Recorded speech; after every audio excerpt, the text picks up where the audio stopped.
Hello and welcome to History by Hollywood, a podcast series examining the real events and people behind fact-based movies.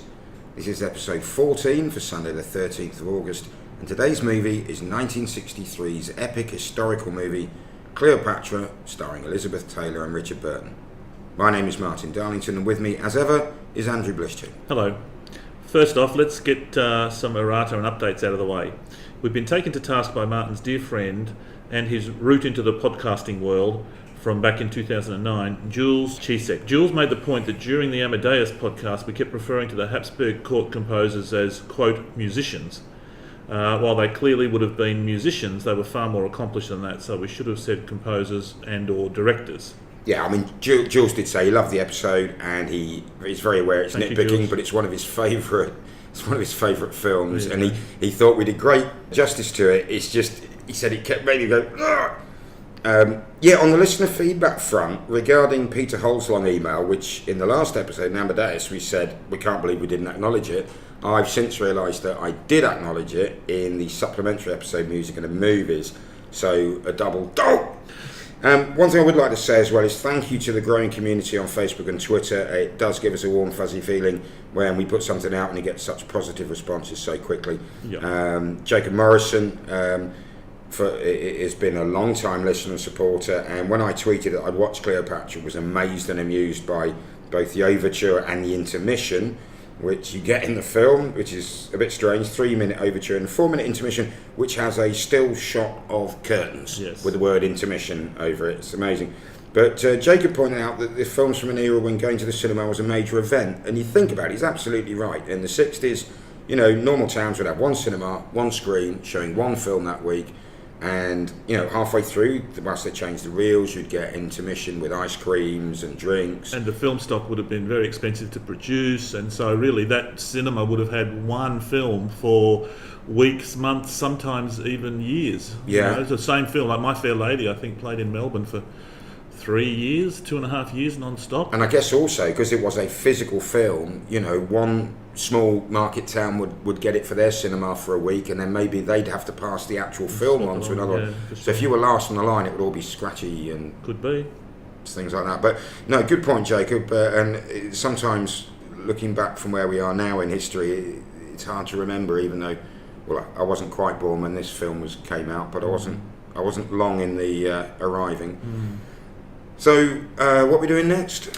We've decided that next episode, Sunday the 27th of August, we'll be covering Good Morning Vietnam with Robin Williams. Yeah, the story of Adrian Cronauer, this United States Air Force DJ who went out to Vietnam in the 60s. So it'll be a bit more light-hearted, I think. Yeah, let's hope so. Okay, super. Right, story of the movie. Yeah, next up the story of the movie. Okay, Cleopatra. Cleopatra is a 1963 Hollywood blockbuster. It stars Elizabeth Taylor as Cleopatra VII, Rex Harrison as Julius Caesar, and Richard Burton as Mark Antony.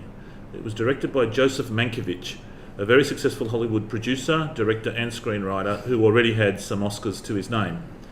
It was the most expensive movie made up until that time, costing a whopping $44 million, and apparently it nearly bankrupted 20th Century Fox, the studio that made it. 20th Century Fox was just saved 2 years later by the incredible success of another one of our podcast episodes, The Sound of Music. See, it's us. Oh, yeah, sure, magic touch.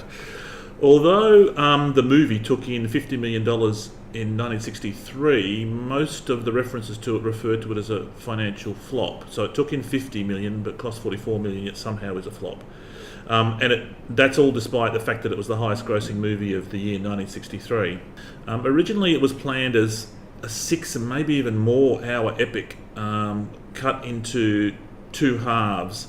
The first movie would have been Caesar and Cleopatra, and the second would have been Antony and Cleopatra.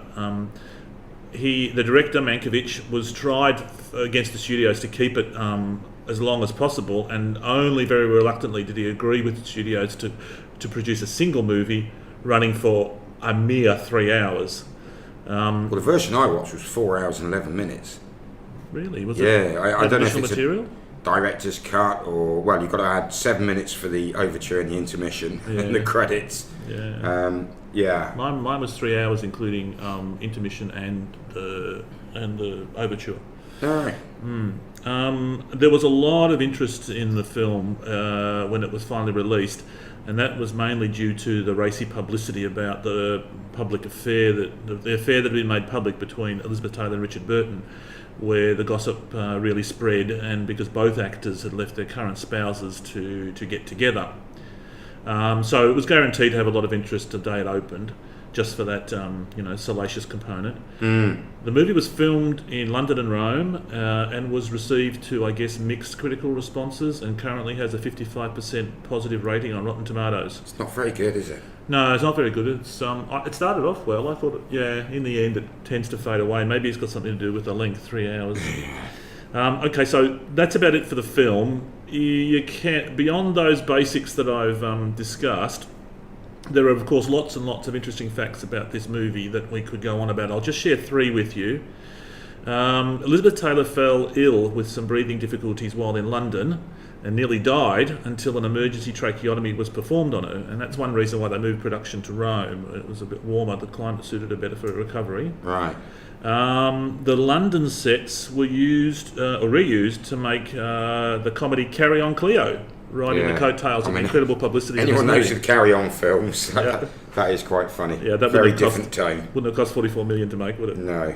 And finally, one tidbit that's apparently true: the naval battles that took place on the screen required so many vessels that at the time it was estimated that 20th Century Fox had the 3rd biggest navy in the world.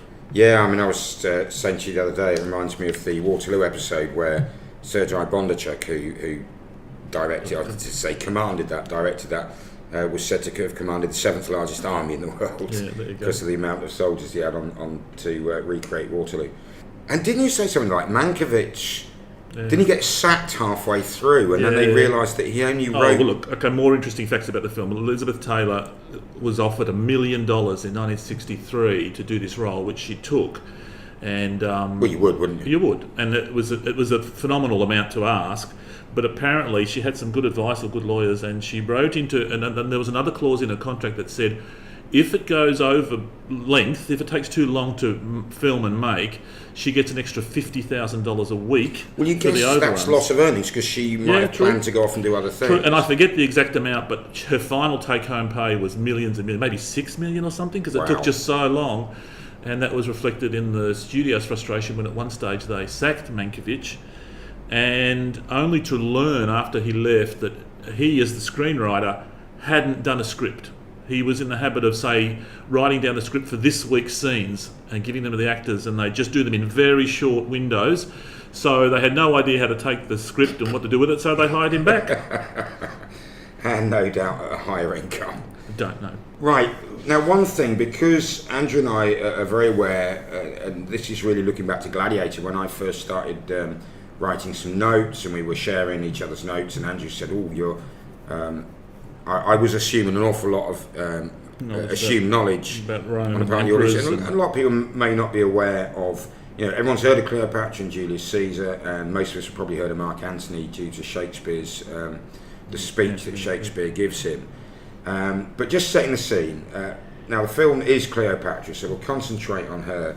First of all, she wasn't Egyptian in any kind of indigenous sense. She was Macedonian. She'd consider herself Greek by that stage. And she was one of the first Ptolemaic rulers of Egypt who actually spoke Egyptian, which endeared herself to many of her the native subjects. And you said Ptolemaic. Yeah, and I was just thinking to explain what Ptolemaic means. And she was the Ptolemy first. is a name that comes up again and again in their generations. But the dynasty was descended from Ptolemy I, also known as Ptolemy Soter, the saviour. Now, he was one of Alexander the Great's generals, and he was full-blood Macedonian. When Alexander died, and we had the Wars of the Successors, or the Diadochi, as it's often known, which was all his generals fighting over who would, take over his empire, and they basically carved it up. And that would have been 320 something BC. Yeah. Yeah, I mean, he So died in 323, so yeah, within a couple of years they're at each other's throats. And then Ptolemy gets to the plum prize of ruling Egypt. Yeah, he'd apparently been there, he loved the place. And he started the dynasty, the Ptolemies, and that leads all the way to Cleopatra from about 320 BC to 40s and 30s BC. So, established for a long time, but as you say, would have considered themselves Macedonian. Also, because an awful lot of credibility would be given to any place that held Alexander's tomb when it was being taken from where he died in Babylon to go back to Macedonia, Ptolemy sent some troops and nicked it. Yeah. Which is why, as we'll see during the film, Alexander's entombed body or his mausoleum, his mausoleum and his mummified body is actually in Alexandria, obviously named for him. Nothing about Cleopatra. When she met Caesar, she was 21, he was 52. Now, his age is mentioned in the film. I think they mentioned hers. He says at one stage, I think 52 and you're 22 or something like that. Right. But she was certainly very young, younger than Elizabeth Taylor appears. Now, Rome had been in an on-off state of civil war for nearly 50 years. Caesar was fighting the latest stage of that civil war, and he had multiple enemies in the Senate. He'd basically been given a choice of submitting to the Senate and almost certainly being exiled or removed from public office, or entering into open rebellion. And he chose the latter, and as we'll see in the first scene, he won. And so that's really just setting the scene. Now, he wasn't an emperor. He had been a consul, then he became a proconsul, which is the post you have after being a consul, but it's still public office. He conquered Gaul, visited Britain twice, didn't stay, attacked it, left it, attacked it, left it, and now this is obviously down in the Mediterranean. Primary sources: Plutarch, who was writing about 100 years after these events, Cassius Dio, writing even later, and Suetonius, who wrote the 12 Emperors, and they are actually a really good read, because Suetonius, if he was alive today, he'd be a reporter for The Sun. He loves a bit of gossip. Oh, he's salacious, gossip, incest, rude bits. everything. Yeah, he loves it. He starts with, the 12 Emperors starts with Julius Caesar, and of course he goes on to talk about Augustus and Cleopatra. Cicero mentioned her in some of his surviving letters. Cicero's another character we'll meet when we cover the film. And all of them are very disparaging in condemn nature in a treatment of her as an Eastern temptress, suborning and corrupting strong Roman men, which is the theme the Romans came back to again and again. And she's also mentioned in a dream sequence in Virgil's Aeneid. Now, Virgil was writing when Octavian, as we'll refer to him in the film, had become the first Emperor Augustus. And the Aeneid was meant to show the history of Rome coming from Aeneas, who escaped from the sack of Troy by the Greeks and took his followers. It was to provide a strong origin myth for the Roman people, and who were claiming an origin back from the Troy, which myths of time. But somehow Virgil got Cleopatra referenced in this book to, ingratiate himself with Cleopatra's enemy Octavian, who became Augustus. And so, there's some dream sequence where she's disparaged in a work of fiction that's set hundreds of years before she was supposed to have lived, as some prediction of this evil temptress coming to threaten Rome, right? Yeah, and I mean, I like to think that modern historians are rehabilitating her memory, but considering that pretty much everything written about her was from people who were trying to smear her or downplay her talents, or maybe not downplay her talents, but say, she was just an evil, power-hungry temptress. Actually, I think that the image that's come down is fairly positive. So we'll have a look at that. And most of what the modern world knows of Cleopatra comes from Shakespeare, who drew on these sources, and of course movies, such as this one. Now, I do also have to mention Nina Instead, who from the Already Gone podcast, it's a true crime podcast series. Nina made a comment when I announced Amadeus and went, "Thank you very much. I've now got Falco in my head," as a reference to the Rock Me Amadeus we played last week. So sorry about that, Nina. This week you can have the Bangles. They're walking like an Egyptian. All the kids in the marketplace say, well,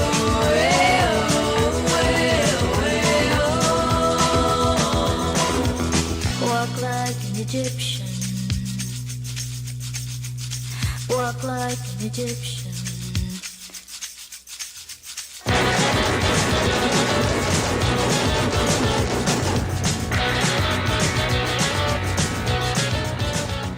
Okay, so let's look at the movie. Let's have a look at the synopsis of the movie and compare that to reality. As Martin's already mentioned, strangely the movie starts with a 3-minute overture, as if it's an opera or a ballet, but that's an indication it's, fairly old school grand movie.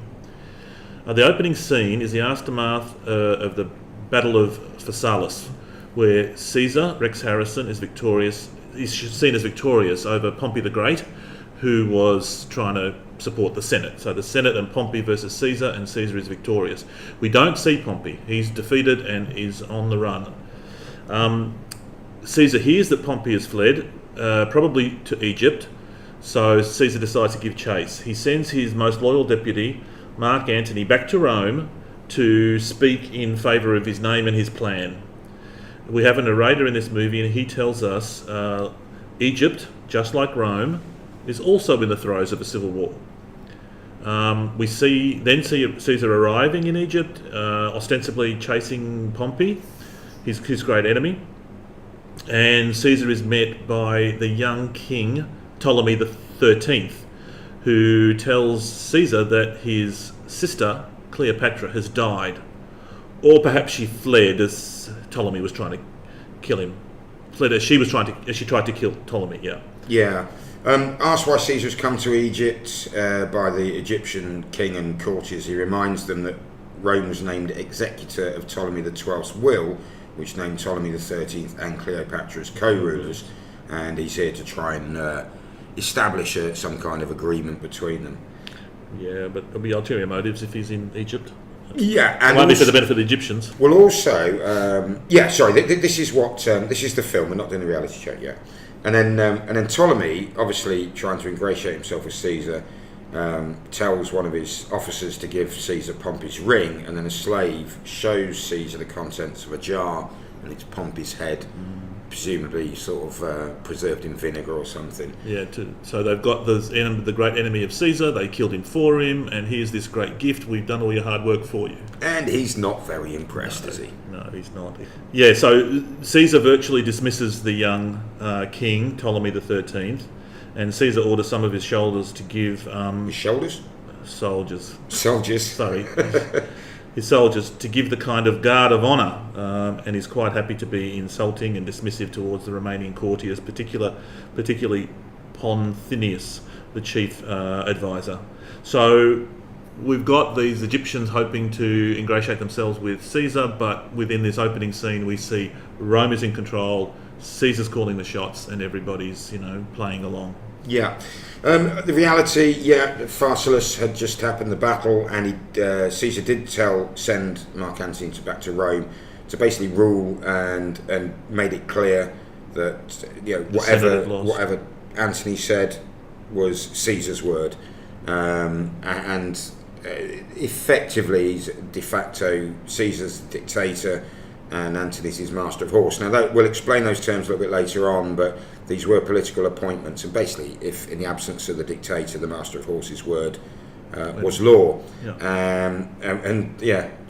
Ptolemy XIII was 13 at the time, we think 12 or 13, and he'd been supported by the high court officials in his conflict with Cleopatra, almost certainly because they just thought, well, he's younger, he's weak, he's more easily manipulated, and we can keep all the power.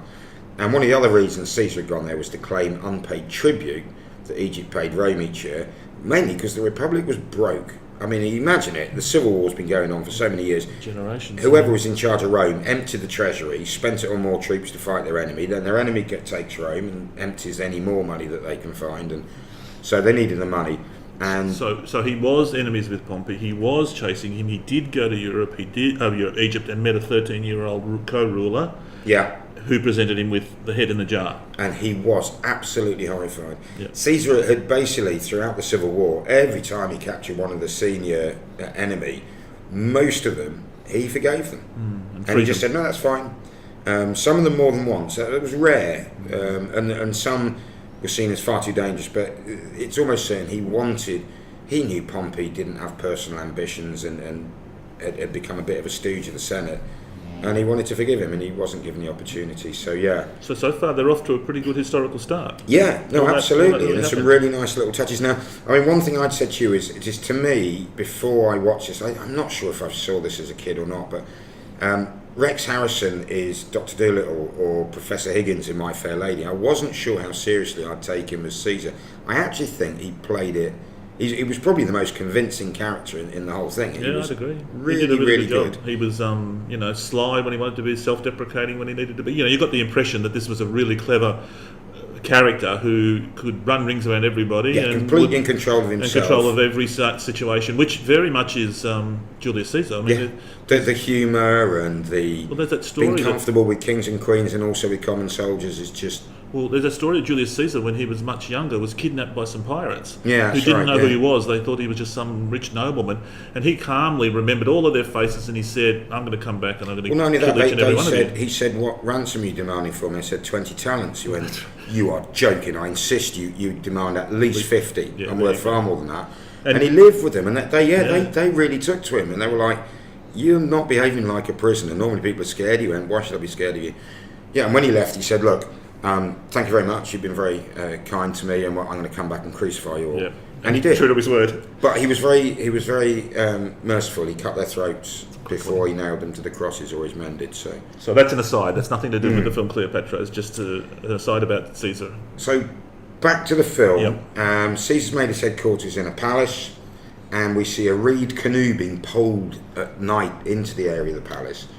Caesar's interrupted by his mute servant or slave, whose name is listed later on. I can't remember what it is, but a very quite a common relationship, I think, in Rome. From a senior patrician and a very, very loyal slave or manservant, and he mimes to Caesar that something's happened, and he can interpret it. A couple of his generals are there, aren't they? Yeah. And he says, "Yeah, no, that's fine," and he dismisses his generals. As a man, we later find out is called Apollodorus, enters carrying a rolled up carpet, and this is quite a famous scene, isn't it? And Caesar's, I think he knows exactly what's inside the carpet. Yes, that's right. And he's sort it's of being playing, held and he says, awkwardly and all that. "Let me cut it open with this knife. I always prefer." And Apollodorus says, "No, the carpet unrolls this way." He said, "No, I always find you can judge the quality of a carpet better by looking at the underside." And of course, he flips it open, and out rolls Cleopatra, looking slightly dishevelled. So Cleopatra's finally on the scene, and she's behaving like a queen. She says that she's in charge. She doesn't need permission to stay in her own palace, and she's giving as good as she gets with Caesar.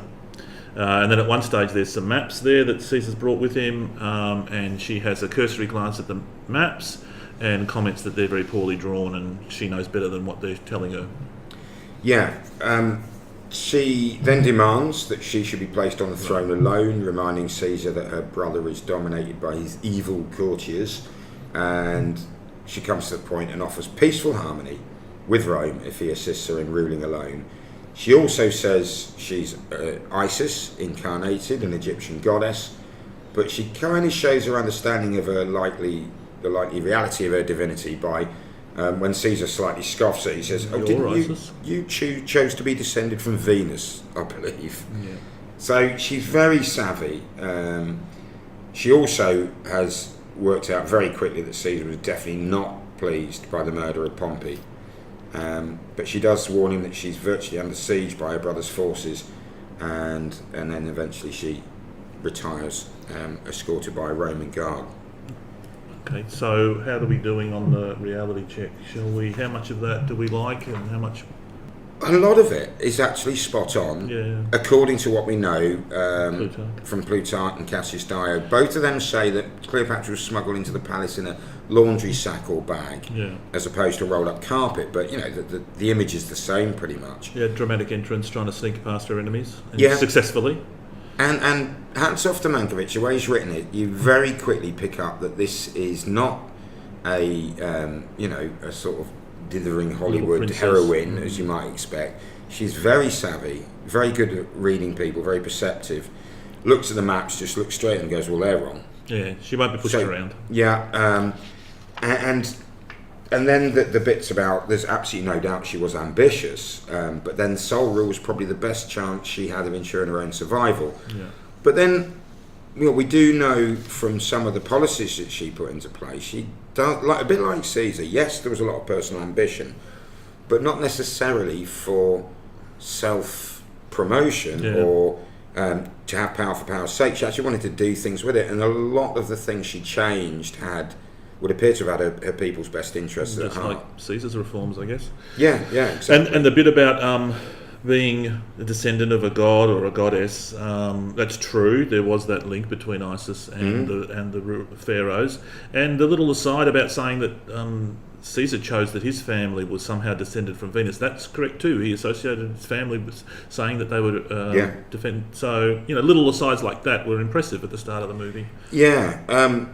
Okay, so going back to the film, she's retired, but we see a picture in a wall, and two little holes appear in it, and it's the classic spy hole. Yeah. So she's watching Caesar discussing her with his generals, and they come in to consult with him, and he's looking at the maps, and he says, he says, "Oh, I'm not sure these maps are all they should be," and knowing that he's probably not intimately familiar with the topography of Egypt, one of the generals says, "What makes you say that, Caesar?" And he went, "Oh, dude, just an instinct," which is quite a nice little aside. Yeah, and that's telling us that he's got a good regard for her already. Yeah. And then they all start to gossip about her. They've heard so much about this powerful, manipulative woman that they have this shortcut way of letting the audience know what was probably would have been happening in the various places across the ancient world about Cleopatra. But it's interesting as well that Agrippa, I think, is the general who's seen saying, she's said to be sharp, cunning, very intelligent, able to speak 7 languages proficiently, and a few others, passably. And then Rufio, who will go on to remain with Antony through the later stage of the film, he says, she's said to employ torture, poison, and her sexual powers to gain her ends. And he adds with this really sort of lecherous leer, he said, her lovers are said to be counted more by numbers than by name, and she chooses them like a man rather than be chosen like a woman. And you kind of get this chauvinist, misogynist idea about Roman men, which is, they might have praised some of their females in history, but generally it was as a dutiful wife or a matriarchal mother. But Caesar then goes on to assure his men that this, manipulative, power-hungry, intelligent woman won't pull the wool over his eyes. He tells his general that he won't trust Cleopatra. Well, he has that little speech, doesn't he? When one of them says, "Surely you're not going to trust," and he went, "Trust? Trust," as if it's almost like trust. Yeah, I remember that. Yeah. And after what he's been through, he's probably quite aware that, and I think he was basically saying, "I don't trust anybody except myself." It makes you think of that Wellington thing when Uxbridge complains that he won't share his plans with him. He said, "If I thought my hair knew what my brain was thinking, I'd have it shaved off." It's just that sort of, don't worry, I don't trust anything. So then they leave, the generals, and we see Caesar having what appears to be a fit, and his mute slave comes charging in, puts a biting gag in his mouth, and then holds him down, actually straps him down. He's foaming and everything. It was full on. And it looks to us very much like epilepsy. Yeah. And then Cleopatra remember enters, that she's been watching this whole event. Yeah, she sees him have this fit. And she enters with Apollodorus to see a sleeping Caesar being placed in bed by his mute slave. And then a bit later we see her in a luxurious bath, clearly thinking. And she, I think people who see Liz Taylor in the later years when she did go a little bit bonkers thing, she is a great actress. The way she portrayed I'm thinking about that. That's interesting. Yeah. Okay, so that's the movie, and they talk about how intelligent and manipulative Cleopatra is. How that would fit the perception at the time. That's an accurate portrayal of what people would have thought of her, isn't it? Yeah, and still do. I mean, she was she learnt Egyptian as in the local language, the patois at the time, so she could talk to everyone. Now she would have also spoken Greek, probably Hebrew, definitely Latin, possibly Aramaic, early forms of Arabic. I'm not sure what other languages would have been, but she was so obviously highly intelligent. And that whole sort of sexual slur, she's aggressive and she chooses her men, not the other way around. That's the first suggestion we have, that she's going to be portrayed as a bit of a temptress, enchantress. Yeah, I mean, researching for this, there was the early revisionist histories of her, sort of Victorians became fascinated with her, and then through the 20th century, were saying actually it wasn't her, and I think Cassius Dio describes her, says her beauty was not unsurpassed. However, it was her voice, mellifluous voice, and her charms that charm people. And people were saying, look, we found coins of her, and she's got a very big nose, very manly features. Now you've got research where people are saying that's almost certainly a deliberate thing to make herself look strong and more like a man. So people are like, okay, no, if she'd had dainty little features, they'd be like, well, that's a pretty young girl ruling the country. We can't have that. You know, and it was a man's world, and there were some powerful queens, but I think they had to be that bit better than the surrounding men to make their mark, and she clearly did. And that's still the case today, I guess. Yeah. And then there's the fit scene, very dramatic, very well portrayed, and also apparently true. There are lots of sources that suggest that Caesar was probably epileptic and suffered from such fits as they portray in the movie. And also that he would have been absolutely adamant that no one should find out about it. Yeah, that's what they say. So again, pretty close, to the truth at the start of the movie. Okay, so back to the movie then. In the next scene, we see Cleopatra in her court and has her food tasted by a slave.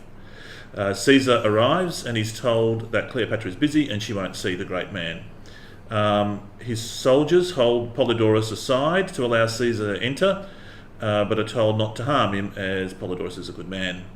And then, so they're together in her private chambers, surrounded by some of her slaves. We see some amusing banter between Cleopatra saying that she summoned Caesar the day before. She is... he said, well, I was very busy. Yeah. But she is relaxed and pretty much naked again, but Caesar appears to ignore her allures, let's call them. Cleopatra tells him that Achilles, her brother's general, is bringing his entire army to Alexandria and will soon outnumber the Romans by a factor of 20 to 1. Again, Caesar takes this in his stride. He seems pretty unworried, saying that the Egyptians don't control the sea. As he leaves, one of his right-hand men, General Agrippa, warns him that the Egyptian war galleys in the eastern harbour are being manned and armed. So Caesar is then given a communique, a scroll, which he reads and declares, this is better news than I even hoped, and throws the scroll onto a fire and it burns without us learning what the words were that were so good. Yeah. He then gives some orders, and the next scene, night's fallen, and we see one of Cleopatra's staff telling her that the library is burning. This is the famous Library of Alexandria.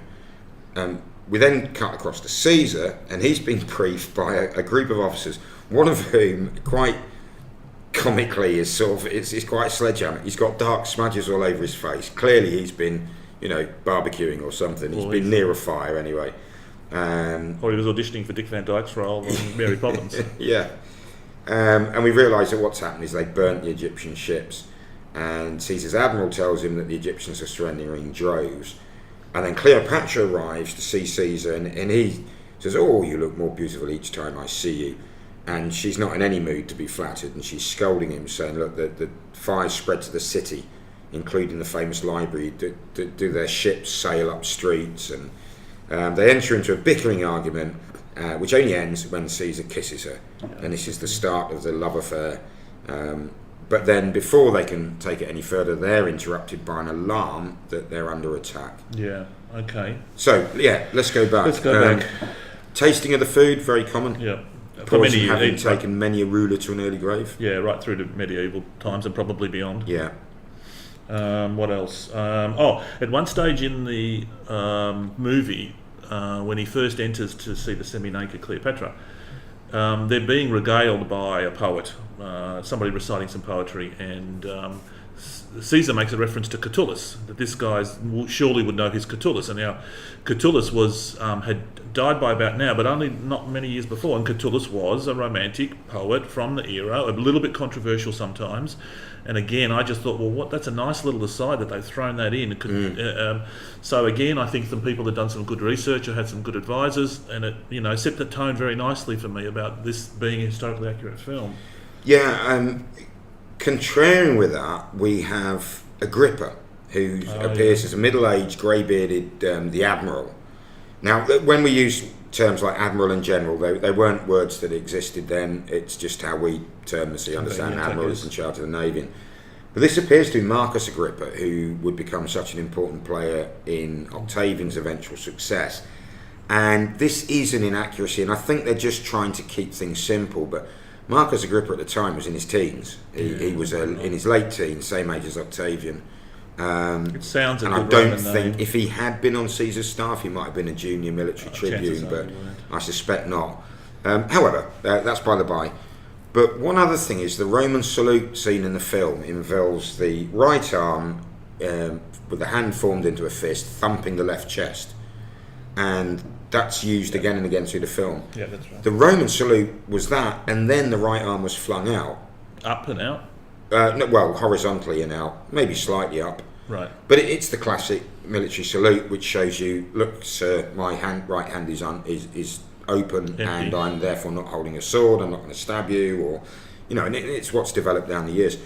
Why they didn't use that here? Why we didn't use it, we can only think, only 18 years after the end of the Second World War, of course, the Nazis under Hitler stole the Roman salute, and so I think the sensitivity at the time would have been, let's not do that. Could be. It was filmed. A lot of it was filmed in Italy, and they would have been very sensitive to fascist symbols. Absolutely. The Library of Alexandria, which was founded by Ptolemy I, Ptolemy Soter, was indeed burnt on several occasions, and this is one of the occasions where some of the texts were destroyed. But this had been founded by Ptolemy, and what he did was any ship arriving, he sent people all over the known world scouring for texts of philosophy, science, medicine, literature, plays, poems, and any ship that came in, instead of paying a tax in money terms, if they had scrolls, they would hand them over. They'd be copied in the library. The originals were kept in the library, and the captain would be handed back a word perfect copy. Yeah. But this was one way that they had hundreds of thousands of these scrolls apparently, and modern historians they say that unfettered access to the Vatican's library would be fascinating. But really what they would all love to do is jump in a time machine with a fire extinguisher or two and go back and put the fire out. Yeah, there's a lot of gaps in our knowledge of the ancient world because of that fire. Whether it was the decisive fire that destroyed, I don't know. But no, there were two or three. The Vandal chief, I can't remember his name, begins with A. Attilus? No, I'm thinking of Attila the Hun. One of the Vandal kings sacked Alexandria 300-400 years later, and there was something left there to was burn. some burns then, but it did happen under Caesar's occupation of the city, and it was serious damage. So again, and of course, historically accurate. They did become lovers. Whether that was instigated by him or her is unclear. Their respective motives are also unclear. But it certainly happened, and you can imagine a 52-year-old man meeting this highly intelligent, talented 52-year-old man meeting. I can imagine that he would have just found it extraordinary that there's a 21-year-old girl who he probably realises is his match. Yeah. In banter, in repartee, but in knowledge and in incisive thought. You can imagine that they would hit it off. They would have been drawn to each other. For sure. Okay, so let's go back to the movie then. Yep, they're under attack. We see some Egyptian troops pounding at the gates of the palace with ballistas, these big catapults with stones and fire pots in them raining down on the palace. Caesar orders his men to form a turtle formation, testudo in Latin, to destroy the siege machines 100 or more metres away from the palace. The Romans do this, the soldiers form this turtle formation, and... Yeah, I mean, anyone who's seen Spartacus or a lot of these Roman films will be familiar. It's the front rank have the shields in front of them, Then there's a row of shields on the right, the left, and the rear. the soldiers in the centre hold them over their heads. So it's like a tank. Like a tank, yeah. Like Yeah. a tank. So they go out and they destroy all the siege engines. And save the palace. Yeah, and then Caesar's general's like, right, now they're on the run, let's go and attack them. He said, no, we'll wait till morning. And they say, well, what's happening in the morning? He said, oh, the sun will come up, with a little smile. And again, you see this calm wit of Caesar. That might not come across as very funny. In the morning, he orders his 2 legions to prepare to attack Achilles' army as they'll be caught in a vice. And one of his generals says, well, where's the other half of the vice? He went, oh, the army of Mithridates that arrived last night, which is one of his allies. And his officers are absolutely astounded, aren't they? Like, how did they get here so quickly? And his answer is, I set them off as we left for Egypt. No one could hope to hold Alexandria with only 2 legions, as you have kept reminding me, which shows us Caesar's talent for planning in all eventualities. And so now we know what the scroll with the good news had, and that was confirming Mithridates would come as expected. Yeah, okay, very quick reality check on that bit. The testudo actually translates as tortoise, not turtle, but as you were saying, Andrew, you think that might be for the American audience, and maybe it's a more familiar term. But yeah, that was a formation that was frequently used. It was very slow, but it was very effective. And the bit about Mithridates, the filmmakers get it spot on. Yeah, Caesar had summoned him to go to Egypt before he left Pharsalus, showing again his foresight and intelligence. And again, Rex Harrison, he's just really, really good at being convincing as how I can imagine Caesar would have been, which I found surprising, but, hats off to the old fella. Indeed. Okay. Back to the film? Yeah, and we mentioned earlier about the food tasters, and we see one of Cleopatra's tasting maids. Take a sweet. Another handmaiden noticed it and says, "You've just wiped the rim of that cup." And she went, After you tasted it? After you tasted it. She said, "Yes, it's so the rim won't be soiled." So Cleopatra says, "Taste it again." And the maid breaks down and confesses that she has indeed administered some poison to it. Says they made me do it, and I think it's Pothinus. He said he'd kill me. She begs forgiveness, and Cleopatra says, "I do forgive you. Now drink some of the wine." And of course, the maid drinks it and dies. So we sort of see a bit of a ruthless side to Cleopatra, but then again, the girl has just tried to kill her. Then, he goes to speak to Ptolemy's staff, doesn't he, accompanied by Cleopatra. Ah, yeah. So Caesar, she's obviously told Caesar there's been an attempt on my life. He goes in, he accuses Pothinus, Ptolemy's head advisor, who he really doesn't like from the start, does he, Caesar? Yeah. He said, "You've attempted to kill Cleopatra, you are sentenced to death to be carried out immediately."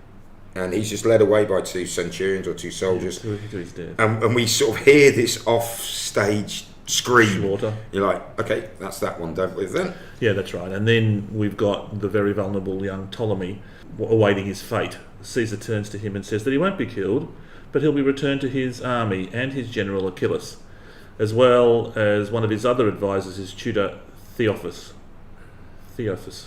The young king is delighted. He's being returned, to his men and his trusted general.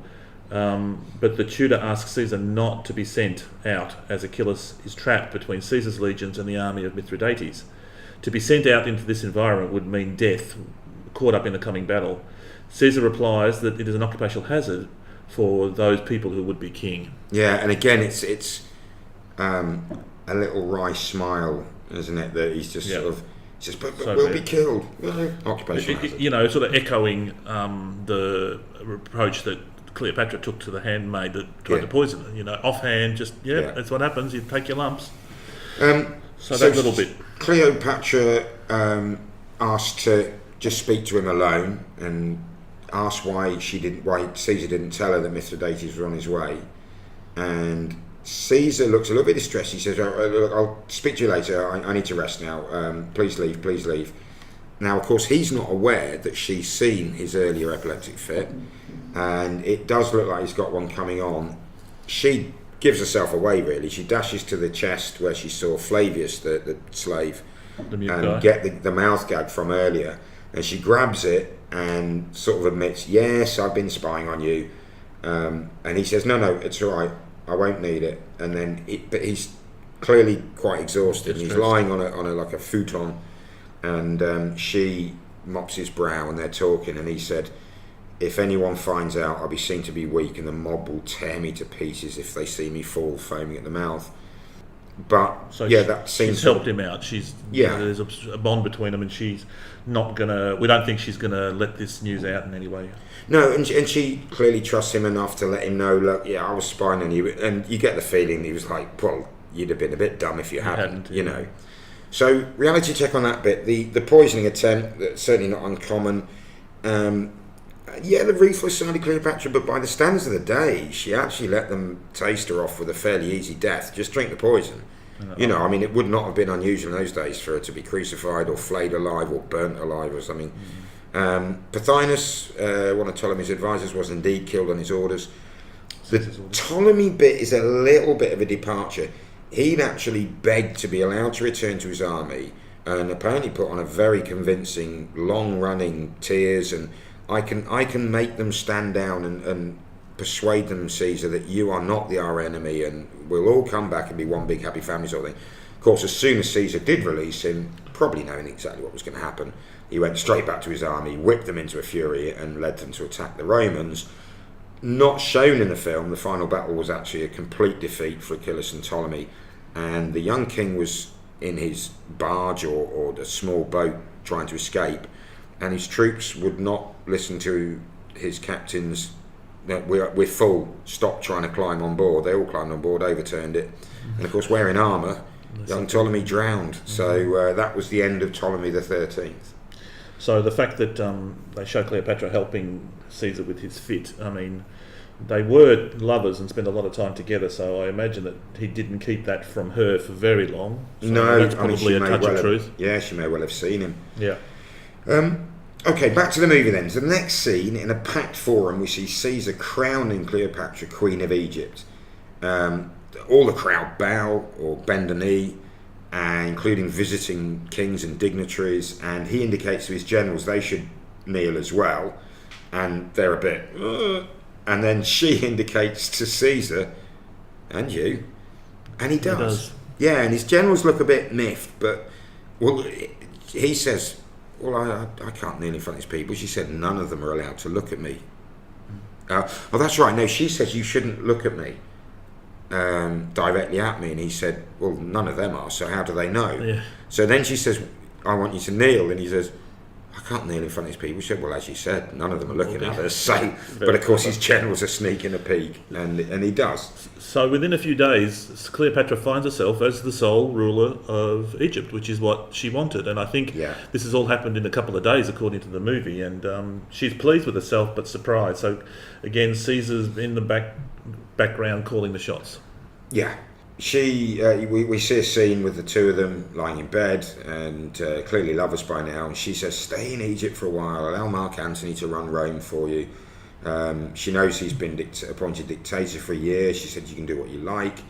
Then they talk about his lack of a son, and she's quite rude about Calpurnia, isn't she? She said, you've been married to her for how long, and she hasn't borne you a son? Oh my goodness. That's his current wife at the time, Calpurnia, and I think not his first. He's divorced and married for political gain. Yeah, there was one, remember this, I think his first marriage, there was a incident where there was a hint that got out that she might have been having an affair with Clodius. Oh, okay.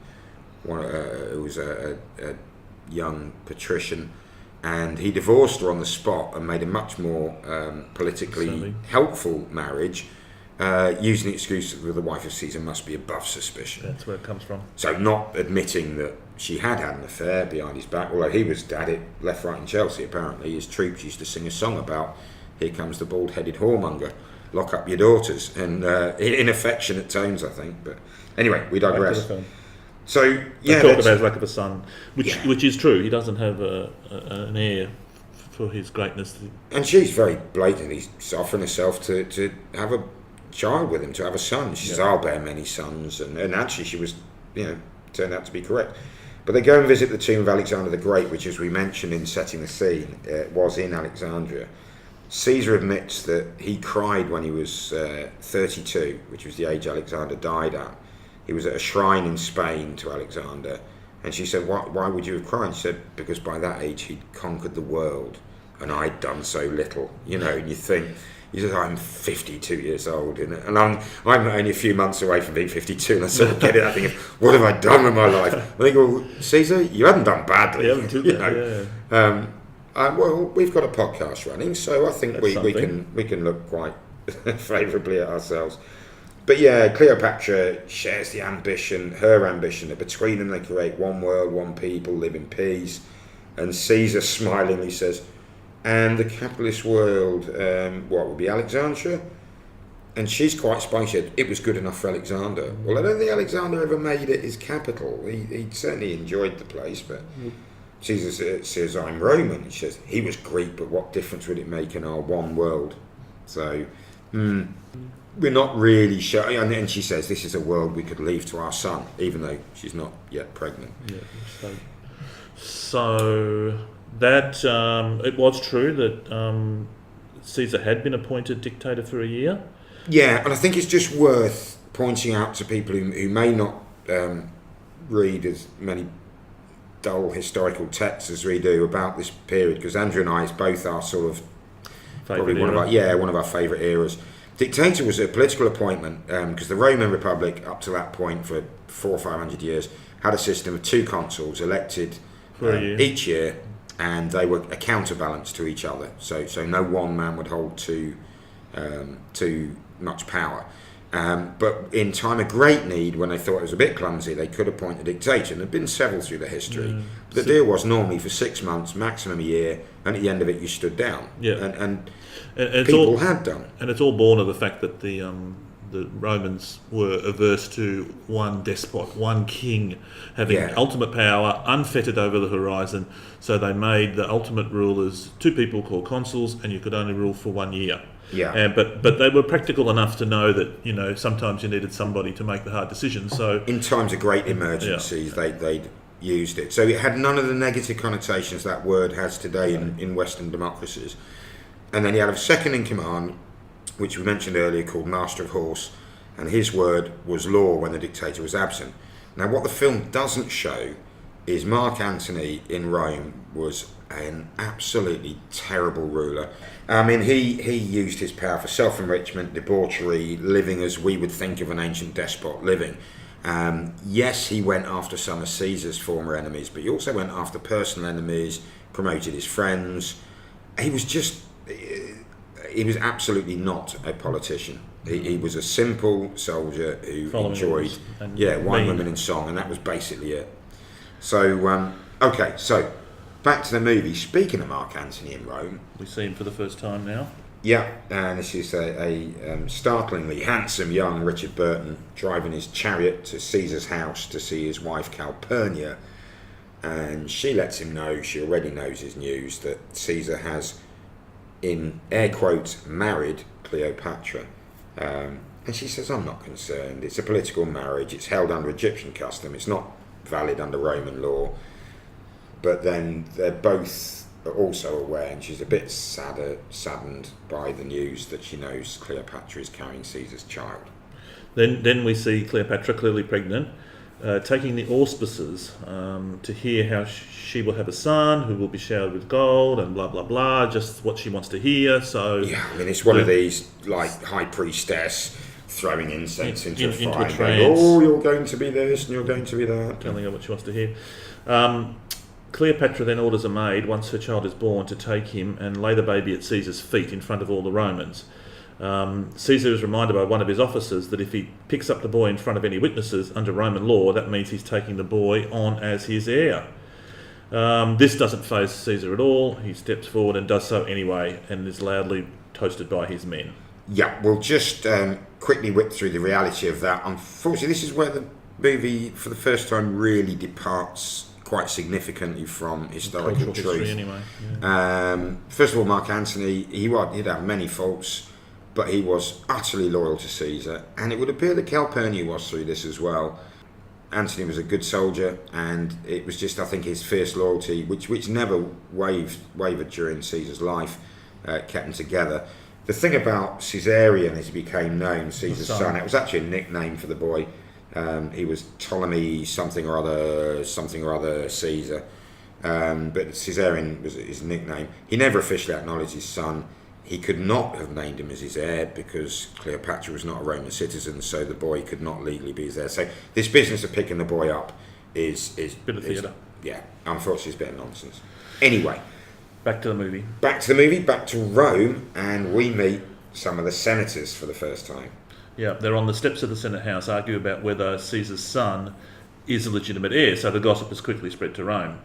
We hear Cicero speaking. He warns that Caesar is out to destroy the Republic, before being told to keep his mouth shut by the loyal Mark Antony.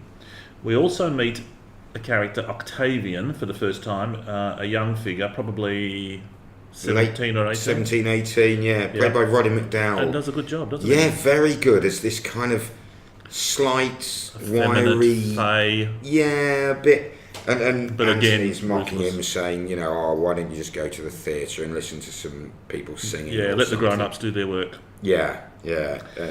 So then we go back. The scene shifts back to Egypt, where Caesar is finally preparing to leave Cleopatra after, I guess, having been with her for years.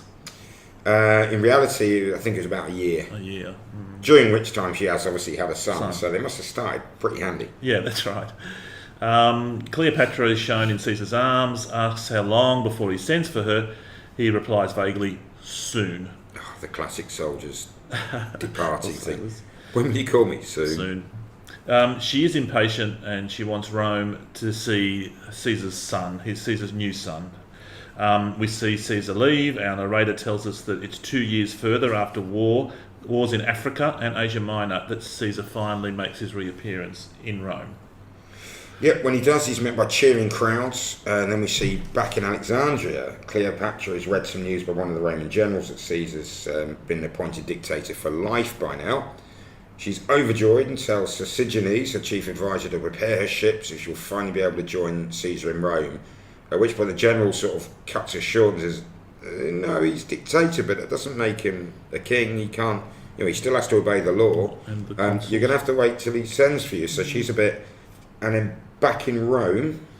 we see Mark Antony and Caesar discussing bringing Cleopatra to Rome after a successful Senate vote passes to make Egypt an official friend and ally of Rome.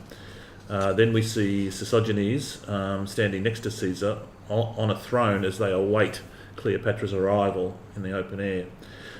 We see this grand pageant of parade coming out towards the seated Caesar, where several minutes we see mounted trumpeters, dancing girls, other exotic sights, a lot from Africa, before a huge wheeled pyramid is dragged into the square. And the pyramid top opens up and doves fly out, much to the crowd's delight. Then an even bigger sphinx, also wheeled, is drawn in by hundreds of slaves and sat on a golden throne. And very enthusiastically cheered by the crowd is Cleopatra, seated by Caesarion, their son. And then later on we cut to seeing Caesar in a garden coaching young Caesarion how to be a good ruler. I've got to be honest, this scene, the entrance of Cleopatra, I mean, for me, it just went on far too long.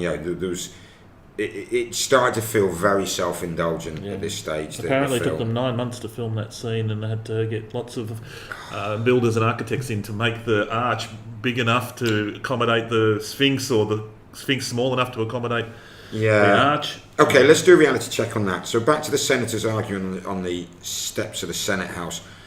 Cicero, played by Michael Hordern, was a hugely important player during this period. One of the most prolific writers of his age. We know an awful lot about this period through letters he sent to a friend in Rhodes, which have been preserved.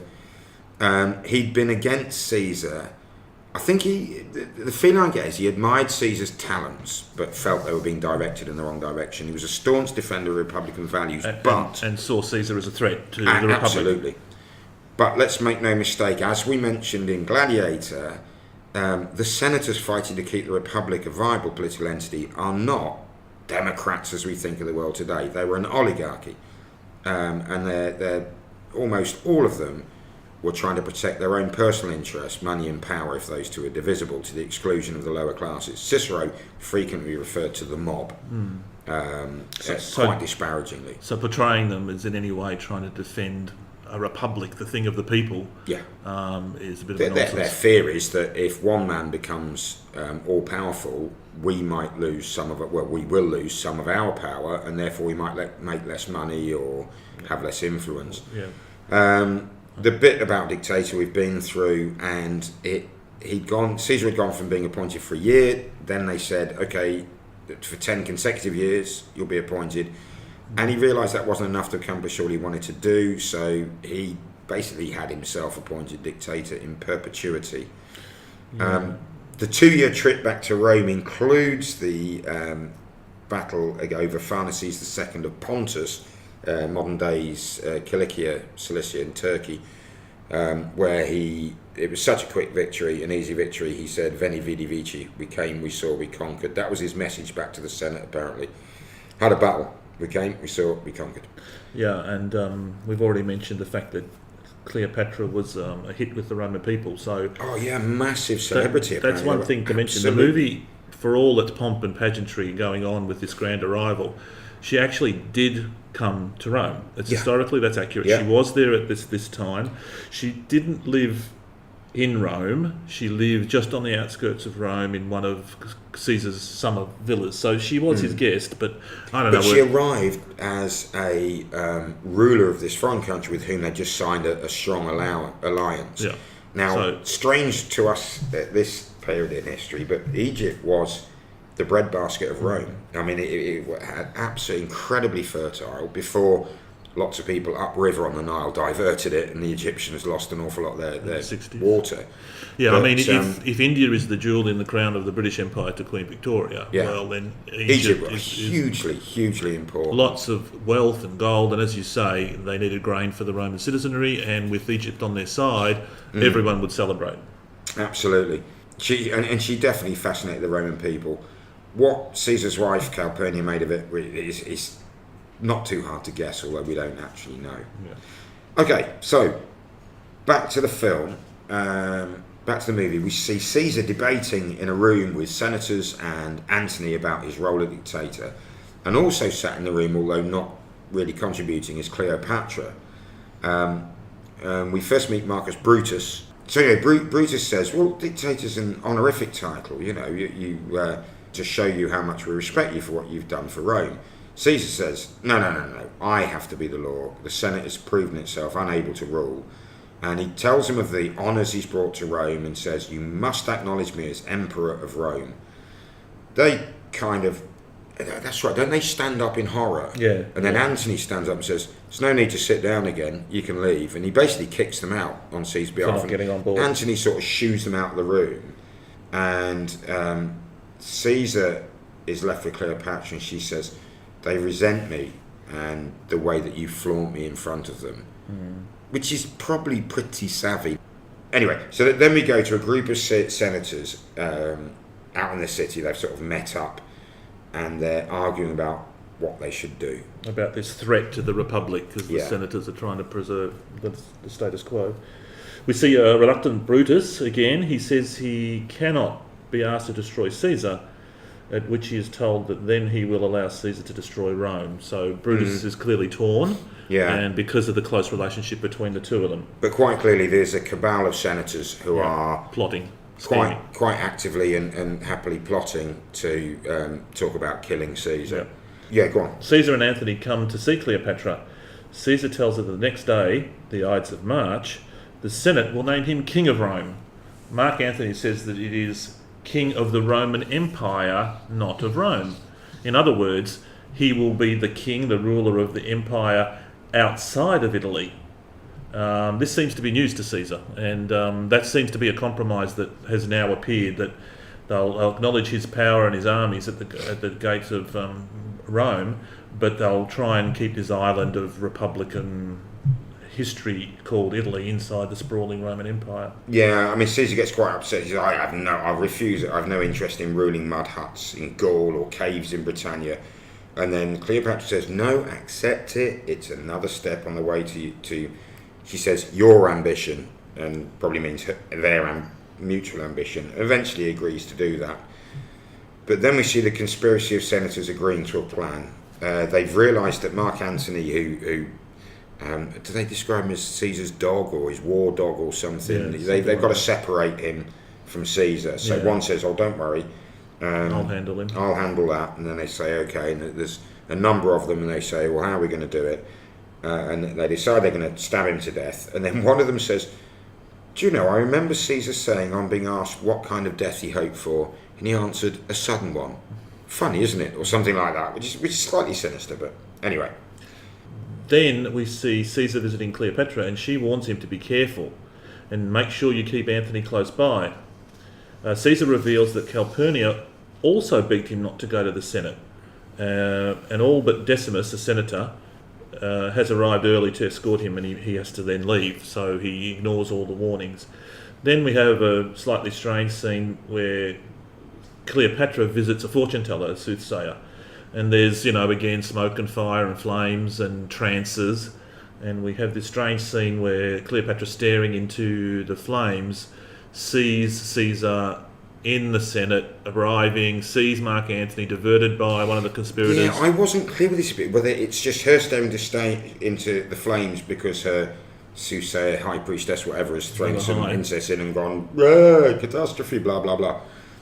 Or if she is actually seeing this, because it's sort of a bit, wibbly wobbly flames, and then we see Caesar arriving. Yeah, so we're not sure if this is a prediction of what's about to happen, or whether she's watching this magical television of what's actually happening. Because or she's just staring at some flames. Meanwhile, this is actually happening, but she doesn't know it yet. That's right. It's not clear. No, but we do see Antony taken aside by a senator as they arrive, on some pretext.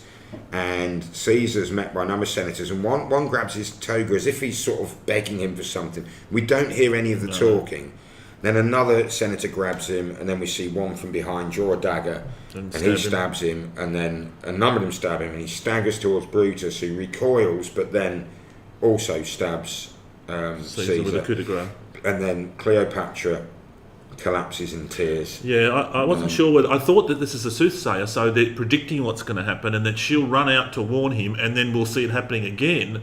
But we don't get that. This is it. This is the scene where we see Caesar being killed by the conspirators in the Senate. I like the magic television idea. I think she was watching a magic television live broadcast. Camera. Yeah, they'd only just agreed to have the Senate shown live on television because no. Okay, so we've had the famous murder scene, Ides of March, of Caesar, where there are people swirling around to him, concerned for his safety. How well did they do? Let's go back to the bit where he's debating with senators and Antony about the role of the dictator, because and the whole emperor thing. We're starting to see a lot more divergence from historical record as we know it. It's very unlikely, in our opinion, that Caesar would have discussed affairs of state with senators in front of Cleopatra, but it does kind of show the way that he flaunted convention in this way. Which is true. Caesar never asked to be made emperor, which a word wasn't even in use, not the way we think of it today. It's derived from the Roman title imperator, which simply means conqueror, and Scipio Africanus, when he beat Hannibal on the field of Zama in North Africa a couple of hundred years before, 200 years before, nearly 150. His troops had supposedly said, "Oh, you should be our king," and because that was such anathema to Romans, the word king or the title king, he said, "No, all you can call me is conqueror," and this is where the word imperator came from, which later would become emperor, but not at this stage. Absolute nonsense that that Caesar would have asked to be king. Yeah, he certainly wouldn't have complained about having to live in a cave in Britannia, because although he'd invaded twice, there was no Roman presence in Britain, and wouldn't be for another 80 years. Brutus was indeed reluctant. He did see Caesar. He loved Caesar as a man, but the pressure heaped on him was so intense. He eventually agreed to join the conspiracy.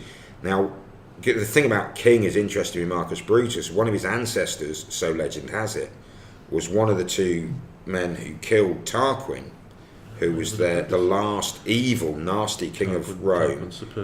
Their foundation myth had that they had 7 kings, Romulus being the first, who obviously founded Rome, and the 7th being Tarquinius, or Tarquin, who was a nasty piece of work, and he raped someone's wife, and so they went and had him. So Marcus Brutus, his ancestor, also called Marcus Brutus, was a statue to him. And at this time in Rome, historically, by the historical record, people kept daubing on there, where is the Marcus Brutus today? And the pressure on him was immense. So eventually he did join the conspiracy. Now, the thing about Caesar and King, around this time there was a festival, and Mark Antony attempted to crown Caesar king, but the crowd fell silent. Now, Roman crowds would cheer if they approved of something. If they didn't, they would just go silent. And in Mike Duncan's word, in his wonderful podcast series, The History of Rome, he says you could hear a pin drop. So Caesar realising... He read the crowd. Yeah, he read the crowd, and he said, no, and he shouted, no man, he refuses this crown. Poor old Mark Antony's the fool guy, but he's like, no man will ever be king in Rome, and then the crowd cheered wildly. Now, we suspect that if when Mark Antony had offered him this crown, the crowd had cheered wildly at that, he might have gone, okay. So it's possible that he did have ambitions of calling himself king, but he was politically savvy enough to know it ain't going to swim. So it's sort of a disappointing misstep by the film to have Caesar say, "Oh, I really want to be king." He never would have said that publicly. Certainly not to the Senate. We don't know about Cleopatra's misgivings, but Calpurnius definitely said to have had a dream, begged him not to go to the Senate. As portrayed by Decimus Brutus had turned up early on some pretext, saying, "Look, you have to come, or the Senate are going to be really upset." We also supposedly, a soothsayer had. A few days before, warned Caesar to beware the Ides of March. Literally the middle of March. The Calpurnia thing and the warning from the soothsayer, they're very strongly represented in the Shakespeare's Julius Caesar. Yeah, but I believe he did get them from either. I think it's Suetonius, and again we've got the thing of Suetonius was a bit of a gossip columnist, so and much later than Plutarch. The distraction of Antony, though, and the murder of Caesar is fairly well portrayed, given what we know. 23 stab wounds were inflicted by the senators, although at his autopsy, doctors decided that only one stab was actually fatal. But we're told that Caesar lay on the ground, covered his face with his toga, and bled to death. Not a good way to end for such a great man. No. Okay, so back to the movie for what's really the end of this. Well, it is the end of the first half, because after this next scene is the intermission, 4 minutes of a shot of the curtain. So we see at night, whether it's that night or later, we're not sure, but a huge crowd has gathered and they are chanting Caesar. But anyway, Antony is displaying Caesar's rat body laid on a funeral pyre. As the flames rise, the crowd add to the fuel, and they're very agitated, murderous in their anger, and there's people crying and wailing and still chanting Caesar. It's strange, we see Antony shouting words, but we're not allowed to hear them. We don't hear them over the shouts of the crowd, which is strange. It's all about emotion at that scene. There's loud music, there's big flames. The directors decided not to use dialogue, which may be a shame. But we see Cleopatra rapidly packing up, along with the baby Caesarion, packing up for a rapid departure back to Egypt. Antony arrives, says, "You have nothing to fear," and she's angry that by this stage Antony has already read Caesar's will, which names Octavian, the wiry, slender young youth 17-year-old we'd seen on the steps of the Senate earlier. And Mark Antony was needling him and ribbing him. Yeah, and he's Caesar's great nephew, but he's been named as his heir. Much to everyone's surprise. Yeah, and Antony retorts, he says, "Hang on, if Caesarion had been named heir, how long would you and he have survived?" And he says, "I have the pieces of a broken world to pick up. You just have to get back to Egypt." And he says, "Once we've hunted down all the assassins, the conspirators, I will put your case for Caesarion's inheritance before the Senate." She answers angrily, they'll laugh at him. And he says, "Well, I'll come to Alexandria to speak with you."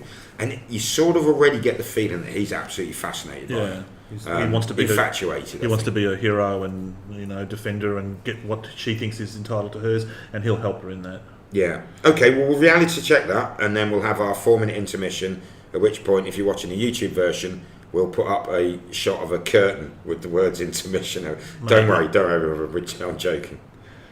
Okay, so we've already mentioned the fact that this scene has got no dialogue for Antony over Caesar's dead body, and of course we all think of the famous Shakespearean version where Antony turns the crowd around to be pro Caesar with the famous "Friends, Roman countrymen, lend me your ears. I come to bury Caesar, not to praise him." And of course, he wasn't actually burying him; he was cremating him. Yeah, on a funeral pyre, as the film got right and Shakespeare got wrong. Doesn't scan as well. So yeah, he turned the general public against the conspirators, who naively expected to be hailed as liberators from this tyrant that was going to rule as a sole ruler. Yeah, and again, I do think it's worth just thinking about this for a moment. If you're just a normal person, and the vast majority of Romans were normal people like us, they weren't senators, they weren't patricians, they weren't rich landowners. You know, it had slums. It had a population pushing close to 1 million at this stage. It was one of the biggest cities. Well, it was the biggest city in the Western world, certainly. And this man Caesar, who was always a popular or populist, he looked after the little man. He was always in financial difficulty, despite all of his successes militarily. Why? Because he would dole it out to the crowds via, Now some people would say, that's bribing them to support him. Well, it's symbiosis, isn't it? Really. And Mike Duncan will tell you how important the whole, patrician and his acolytes, was to the survival of the people. The clients. The clients would go around to their supposed masters and every day, and they'd throw some money at them so that they would be popular with the masses. And Julius Caesar was very popular with the crowd for all sorts of reasons, mainly because of his generosity. And not only that, they've had all this civil war. I mean, there would have been people here who were born and started to grow into adulthood at the time of Sulla and Marius and the early civil wars and the proscriptions where people were having their land confiscated and their heads chopped off. And you're just trying to pick a side that's going to give you the best chance. As Mike Duncan says, the least bad choice you can make. You get it wrong, you're either going to be exiled or dead. You get it right, then you can maybe just keep surviving, but you'll probably have to pay extra taxes to the guy who got it right to raise another army. Finally, this guy comes along who actually brings peace. And you've only had a taste of it, you've only had a couple of years, but it's starting to look like finally things are calming down. He's fixed the calendar, so the months now line up properly, which is one of the things he did. Yeah. He's put in public works there, so we've actually got clean water, aqueducts are being built, roads are being improved, schools are being built, all sorts that he was doing. And then these rich sods who between them have created this 50-year civil war, because they're all people from the Senate, although Caesar was one of them. They kill him and run out into the street going, yes, we freed you from a tyrant. Yeah. Now, if I was just a normal geezer, I would have been pretty hacked off going, here we go again. Well, that lasted, didn't it? And that's true that the conspirators had no plan B. They just thought that life would go on again, and they'd be hailed as victors, as liberators. And as Cicero said, now Cicero was not part of they didn't trust him. They thought possibly he was too honourable and he would not have anything to do with it. Even though he was anti. He was a political opponent of Caesar's, but they were worried that he wouldn't. They said to him, we didn't want you tainted with the assassination because we see you as being the father of the Senate and stuff. But he said, no, that's flattery, shut up. Well, what about Cleopatra at this time? But yeah, Cleopatra did flee, probably a sensible thing to do. But Cicero said later the biggest mistake they made was not killing Mark Antony as well. They let him live. Yeah, he dressed as a common soldier or a slave and whisked himself out. Went straight up towards Cisalpine Gaul, told a load of his troops what had happened. Cisalpine Gaul, it might not have been that far. It might have been Campus Martius, but anyway, he went out to one of the garrisons. This is what's happened, and then he came back, and there was this kind of tiptoeing around each other, which is not really shown in the film, but and to secure his life and his position because he'd just been elected consul, he agreed that we'll let bygones be bygones, but it was only ever temporary. Yeah, and also we've had this scene where the young Octavian is named as Caesar's heir. Yeah. And that that's definitely true, and it was a shock to everybody, most of all Mark Antony, which they kind of hint at in the movie. Yeah, we think he might have expected to have picked up quite a lot of wealth. I mean, Caesar by now was incredibly rich, so Octavian had an awful lot of money, but more importantly, he had the name. Prestige. I don't know whether Mark Antony was somehow expecting to be named heir. Well, I guess we'll never know. No, but he wasn't even named regent. But the great nephew Octavian, we'll continue to call him Octavian. He will become known to history later as the Emperor Augustus, and officially though his name now became Gaius Julius Caesar Octavianus. And it's important to remember that with the Romans, if they adopted someone, it was absolutely no different to a blood son. Even though Julius Caesar is dead and he names him an existing relative to be elevated to his son, there would have been no judgment on the Roman people. They just accepted it and said, "Yep, that's good. He's now legitimate Julius Caesar, Gaius Julius Caesar." And Octavianus was just added at the end to let people know that he used to be known. And he did insist people refer to him as Gaius Julius Caesar. That was his name now. So it could have been very confusing. So historically, that's all pretty accurate. A bit of license taken about the king bit. I'm not sure if the filmmakers were almost trying to justify the Senate's murder of Caesar, and I can't imagine why they'd want to do that, as up till then he's been a very sympathetic character. But anyway. maybe to the average audience, imperator, dictator doesn't really mean a lot. So using the word king, you got an idea what that is, ruling on his own and with a dynasty. But anyway, we'll never know their motivation. Right. Well, that is the first half. Now that would have been by Mankovic's choice, a 3-hour film, or if he'd had really been given his will, 6 or more. 4-hour film called Caesar and Cleopatra. And now there'll be an intermission, and we will take a very brief one, and we'll be back with what would have been part 2, which is Antony and Cleopatra, and another what would have been 4-hour film, but thankfully you've only got 2 hours of the film left, although I see we've comfortably gone over an hour so far. This is going to be our biggest yet. Tony and Cleo struck out for the Frio down Egypt's way. But Caesar had squeezed her in Rome on his quilt for a day. Hey, hey. Now Antony got really angry. But old Caesar's hanky-panky. She told him she would use him, and boy did she abuse him.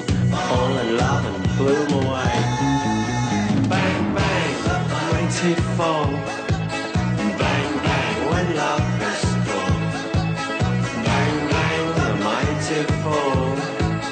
Bang, bang. So in the intermission there, you heard a rather strange song from the 70s by a DJ called B.A. Robertson, and that was just, I remember that it had a bit about Caesar and Antony and Cleopatra. So there you go. Hope that was fun. Okay, so back to the movie.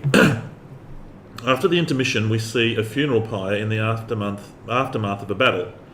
The narrator is telling us that for 3 years, Antony hunted down the conspirators, killing them one by one. He beats the last of them at the Battle of Philippi, using his troops and those of Octavian, who had been named Caesar's heir, as we said. Showing himself to be a soldier's soldier, Mark Antony cheers with his men. He then visits Octavian, who is poorly, sickly, lying down in his tent.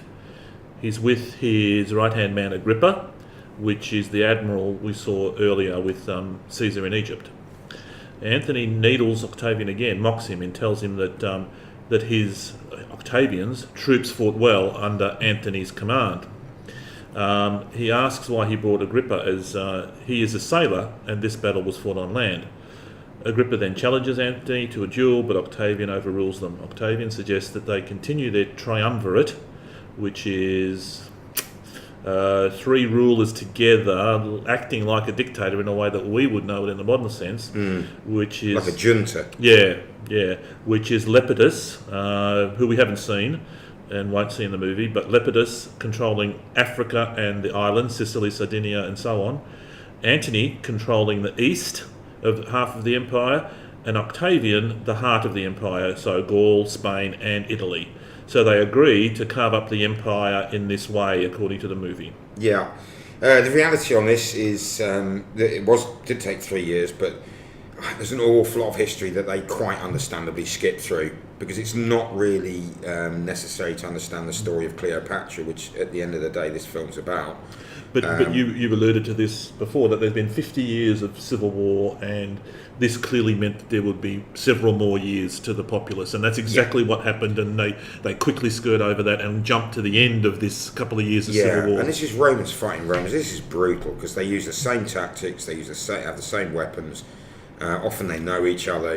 Antony did beat. It was Brutus and Cassius at the Battle of Philippi. Both of the defeated conspirators committed suicide when defeat became inevitable. And there's an interesting, a real little historical tick for the filmmakers. They show Antony treating Brutus's body with respect. Then he covered his body with his own general's cloak, and that is recorded as having happened. In reality, Octavian then got hold of Brutus's body, had his head cut off and sent back to Rome, where it was thrown at the feet of a statue of Caesar, I think. I think so. And talking of Octavian, they show him again as a bit fey, a little bit weak, and not a man's man, and that is pretty true. Octavian was sick his whole life. He thought he was going to die his whole life, and he lived a rich life through to his 60s or 70s, didn't he? Yeah, but he was very poorly several times. He'd been poorly. He was meant to have gone to Spain with Caesar, and he did ride hard to catch him up, but he had to be left behind because he was ill in Rome. At the Battle of Philippi, he was ill, and there were whispers of cowardice. Never a particularly robust young man, but whether there's any truth to the rumour or not, it's fair to say his brilliance was more political and military, and also in his people-picking skills. And Agrippa, who, as we mentioned earlier, was actually the same age as Octavian, Agrippa was not just a sailor, he was just good at everything. When, as Mike Duncan says, and we keep referring to Mike Duncan and Dan Carlin, and who's covered this period in some of his Hardcore History podcast, and Cameron Riley and Ray Harris, and they talk about Agrippa as the fix-it guy. You got a problem? Give it to Agrippa. And when history says Octavian won this battle or that battle, be it on land or sea, what they actually mean is Agrippa won this battle. And in the days of soon-to-be Emperor Augustus, Agrippa was much more than just an accomplished military and naval commander. He was a civil He took over engineer. engineering works. He built famous buildings and monuments. He was the quiet achiever. He was the one that really caused a lot of the empire under Augustus, especially in Rome. And if anyone does go to Rome, the Pantheon, which until St Paul's was built in London was the world's largest dome, was built by Agrippa. Now, it did come down in a fire. Was it Nero's fire? I don't know, but it was a fire. Rebuilt, we think, by Hadrian, but Hadrian refixed to the outside the inscription saying this was built by Marcus Agrippa. Just an incredible guy. Just one last thing on the civil wars. We're going to move away. I'll continue for a bit, but apparently the Romans in this era ended up being pretty stoic about these endless civil wars, saying that it's kind of their lot in life. It's the gods punishing them because look how Rome was founded. Brother killing brother. Yeah. And so it was their legacy, therefore, it's going to happen for a long, long time. And that's how much... And it certainly did. And it certainly did. More than 50 years of this. Certainly what does come through is, although they were two of the three triumvirs, and again, understandably, the film don't show Lepidus, who was always although he was older than the other two, he was the less successful, ambitious. I'm not sure. He was, I think, he was appointed in the hope that he might keep a bit of balance of peace between Octavian and Antony, who intensely disliked each other. But is it the only reference they have of the triumvirate?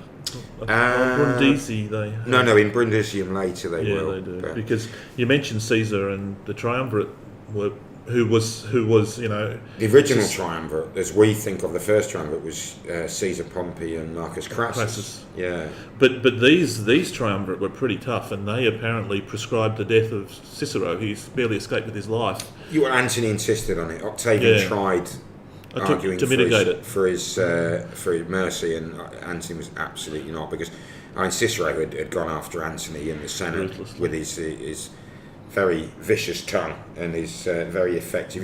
The pen is mightier than the sword. But if I remember correctly, they weren't successful. He got away, didn't he? He wasn't a victim of the triumvirs in the end, even though they wanted to get him. Or Cicero? No, he was tracked down. Oh, they did get him. And yeah, he apparently offered his neck to the soldiers who caught him and said, "Please get it right first time." Yeah, that's right. He was on the run. I just couldn't remember whether he was successful or not. No, he didn't get away. Bless him. Michael Hordern portrayed Cicero in the film. Lovely old British actor. So, back to the movie. Cleopatra, we see, is back in Alexandria speaking with Sosigenes, where she has built a statue to the now dead Caesar. It's 3 years since Caesar's death, and she expects Antony to come seeking her help and some of Egypt's vast wealth. We see Antony being told that Octavian has forced Lepidus into exile, so one of the triumvirs is off the picture, and Octavian has taken over Lepidus's provinces in the Mediterranean. The general tells Antony that his troops haven't been paid in months and that he's in trouble if he can't find the gold to pay them. So he's clearly meant to think of Egypt, but he says he won't go begging. So the general in question is played by Martin Landau. It's Rufio. Rufio. So he sends Rufio instead to Egypt, doesn't he, to try and persuade Cleopatra. And when he gets there, Rufio's told that no circumstances will Cleopatra go to Tarsus, where Antony is encamped. She'll only meet him on Egyptian soil.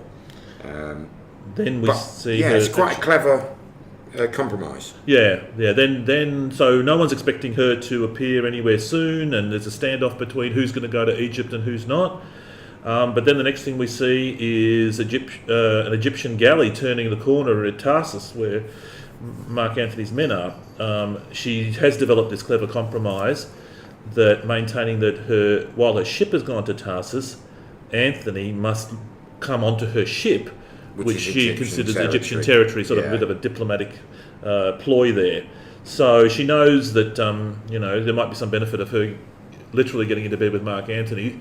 So even though she says he has to come and court her, she compromises in a clever way. Antony gives in and goes to the ship, so enters Egyptian soil per se, and then we have a luxurious banquet in his honour. Atop, the tables are full of food and exotica. Antony and Cleopatra talk, and he says that he will leave, at which point his men will have to leave too. And then they can come back and talk when he's alone. So he's done the diplomatic thing. He's saying, let's blow this off and let's get together and talk turkey on our own, just the two of us. Yeah. Cleopatra tells him that she leaves for Alexandria in the morning, so she hopes he can swim well. He asks her to stay longer so he can get to know her better, but she says that no one can give him time. She's sort of goading him, isn't she? And I think she wants to see some decisive action against Octavian, who she sees as a threat. And he's really wanting to be with her. He's trying to find a way that the two of them can be alone. So he's clearly infatuated by her. And I think, you've also got this idea that she is the mother of Caesar's son, Caesarion. Octavian has been named his heir. She thinks, I need to get Octavian off the table before I can push my son's claim. Yeah. Possibly unaware that the Romans would just never consider him Caesar's son. He can't be, because you're not a citizen. So his mother, for him to be a legal heir, his mother must be a Roman citizen.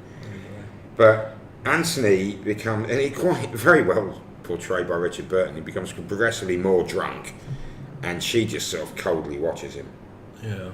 And he ends up cavorting with some dancing girls, and then she leaves, and when he notices she's left, she just disappears. Slips away.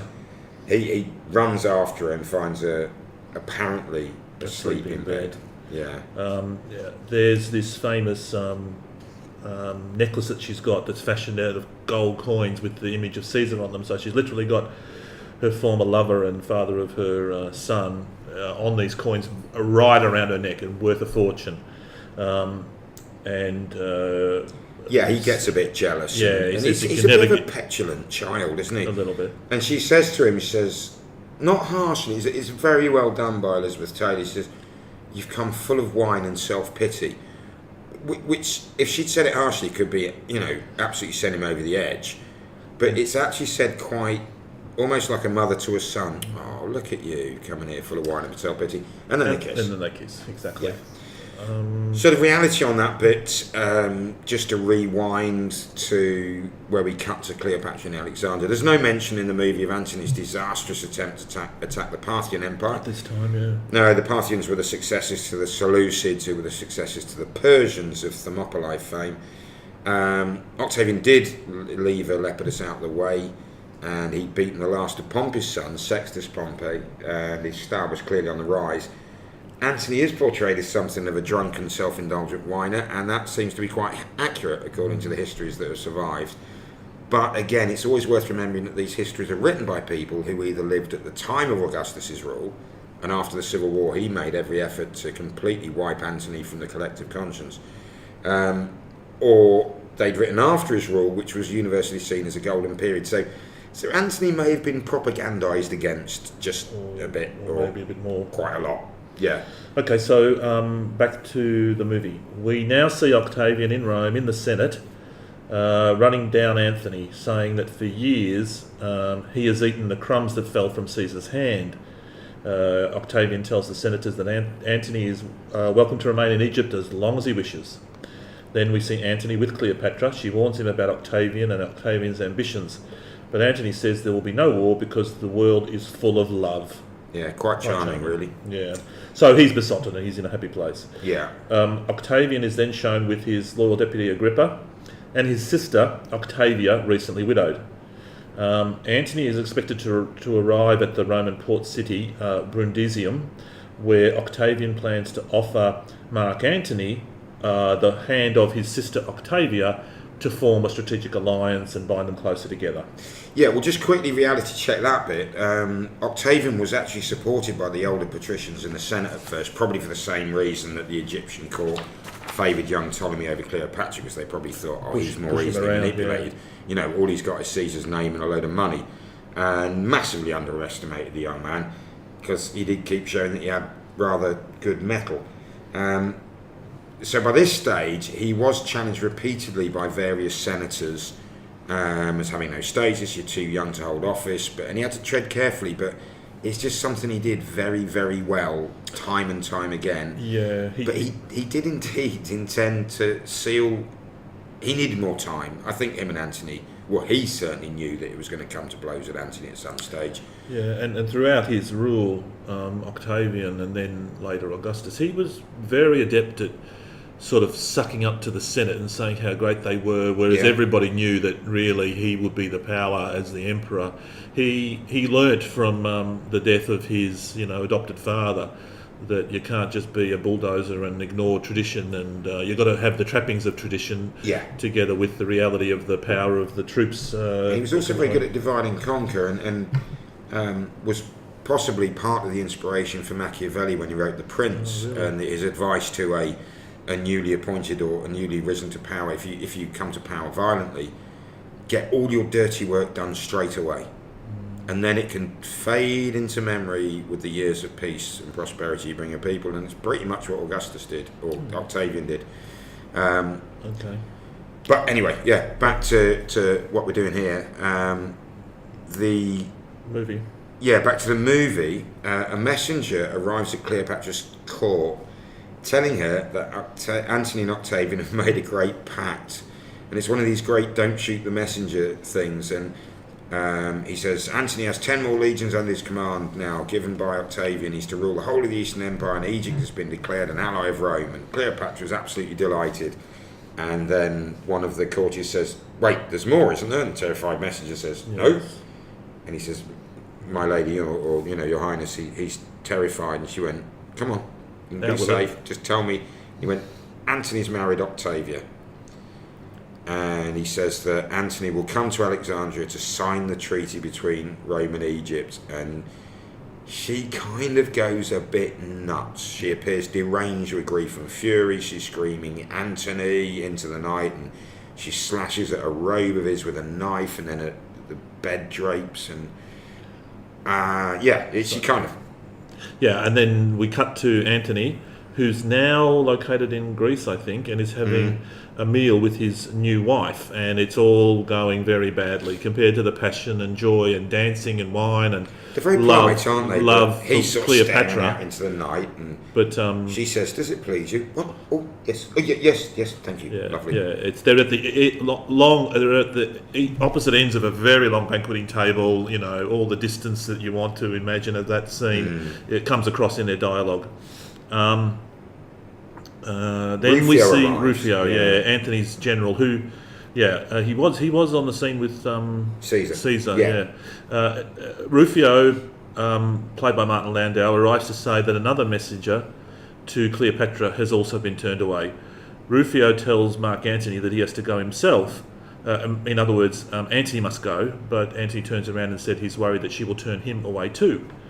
But eventually Antony goes. He demands an audience with Cleopatra alone in Egypt. She refuses, saying to him that he has to appear as a supplicant, as Rome could not afford to hold their eastern province without Egypt's alliance. So she's turned all haughty on him. Yeah. She becomes the queen, distancing. She's clearly, pissed off that he's gone and married somebody else that's not her. Yeah, she demands that he kneels.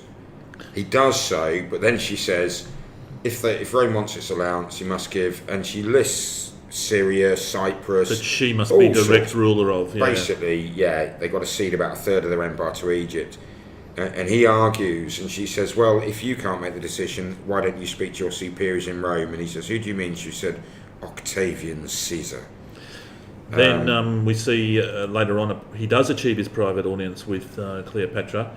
And he explains why he married Octavia, just simply to secure the peace with Octavian. He also says that he can't give up huge territories of the Roman Empire. The Romans won't stand for it, and that would cause a split between him and Rome. She answers, why do you think I demanded them? Yeah, and she's pretty nasty to him at this stage. She mocks him for being a pawn of Octavian. And Antony's kind of shown really being out of his depth with all the politics. Yeah. He declares his love for Cleopatra, she rejects him. She says, I won't be a slave to love, and he says, well, in that case, you will not have love. And she kind of agrees and says, no, I know, but I understand that Octavian has made her Antony's whore, as far as everyone's concerned, and she's kind of goading Antony to stand up for himself.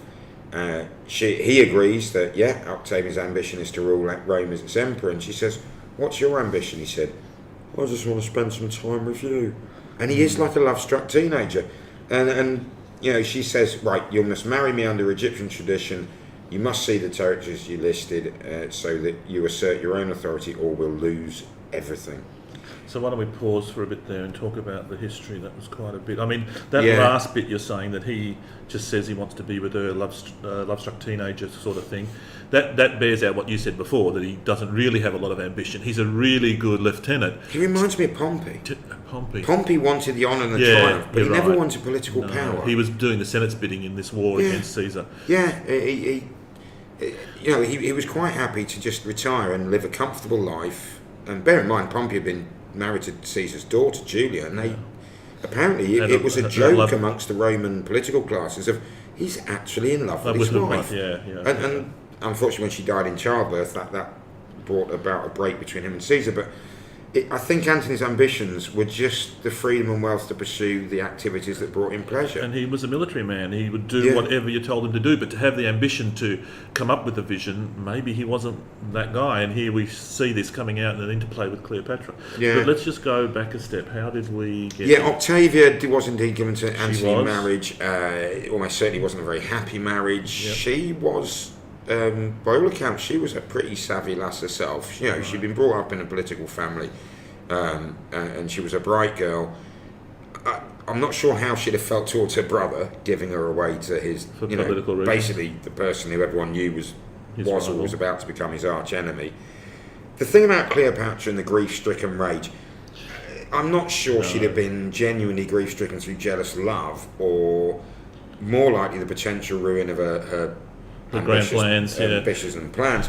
But from what we know about her, and trying to read between the lines and see what she would have really been like, I can't imagine her losing control of her emotions for very long. Yeah, and again, like we've said in some of these movies, they compress a lot of time into a single scene. I mean, conveniently, they completely ignore the fact that Antony and Cleopatra had been together for a while at this stage, and Cleopatra had given Antony twins, a boy and a girl, and later on a son another year later. They In sort fact, of no, it was airbrushed more than a year. It was about 3 or 4 years Yeah. later that the son was born. Alexander, I think his name was, the younger son was born. Right. Yeah, so they had 3 kids together, and of course she still had Caesarion, who now would have been into double figures of age, if not in his teens. Whether she taunted Antony with, Octavian's growing power, we're not sure, but he does seem to have been completely at her emotional mercy. Yeah, that's right. Okay, so back to the movie.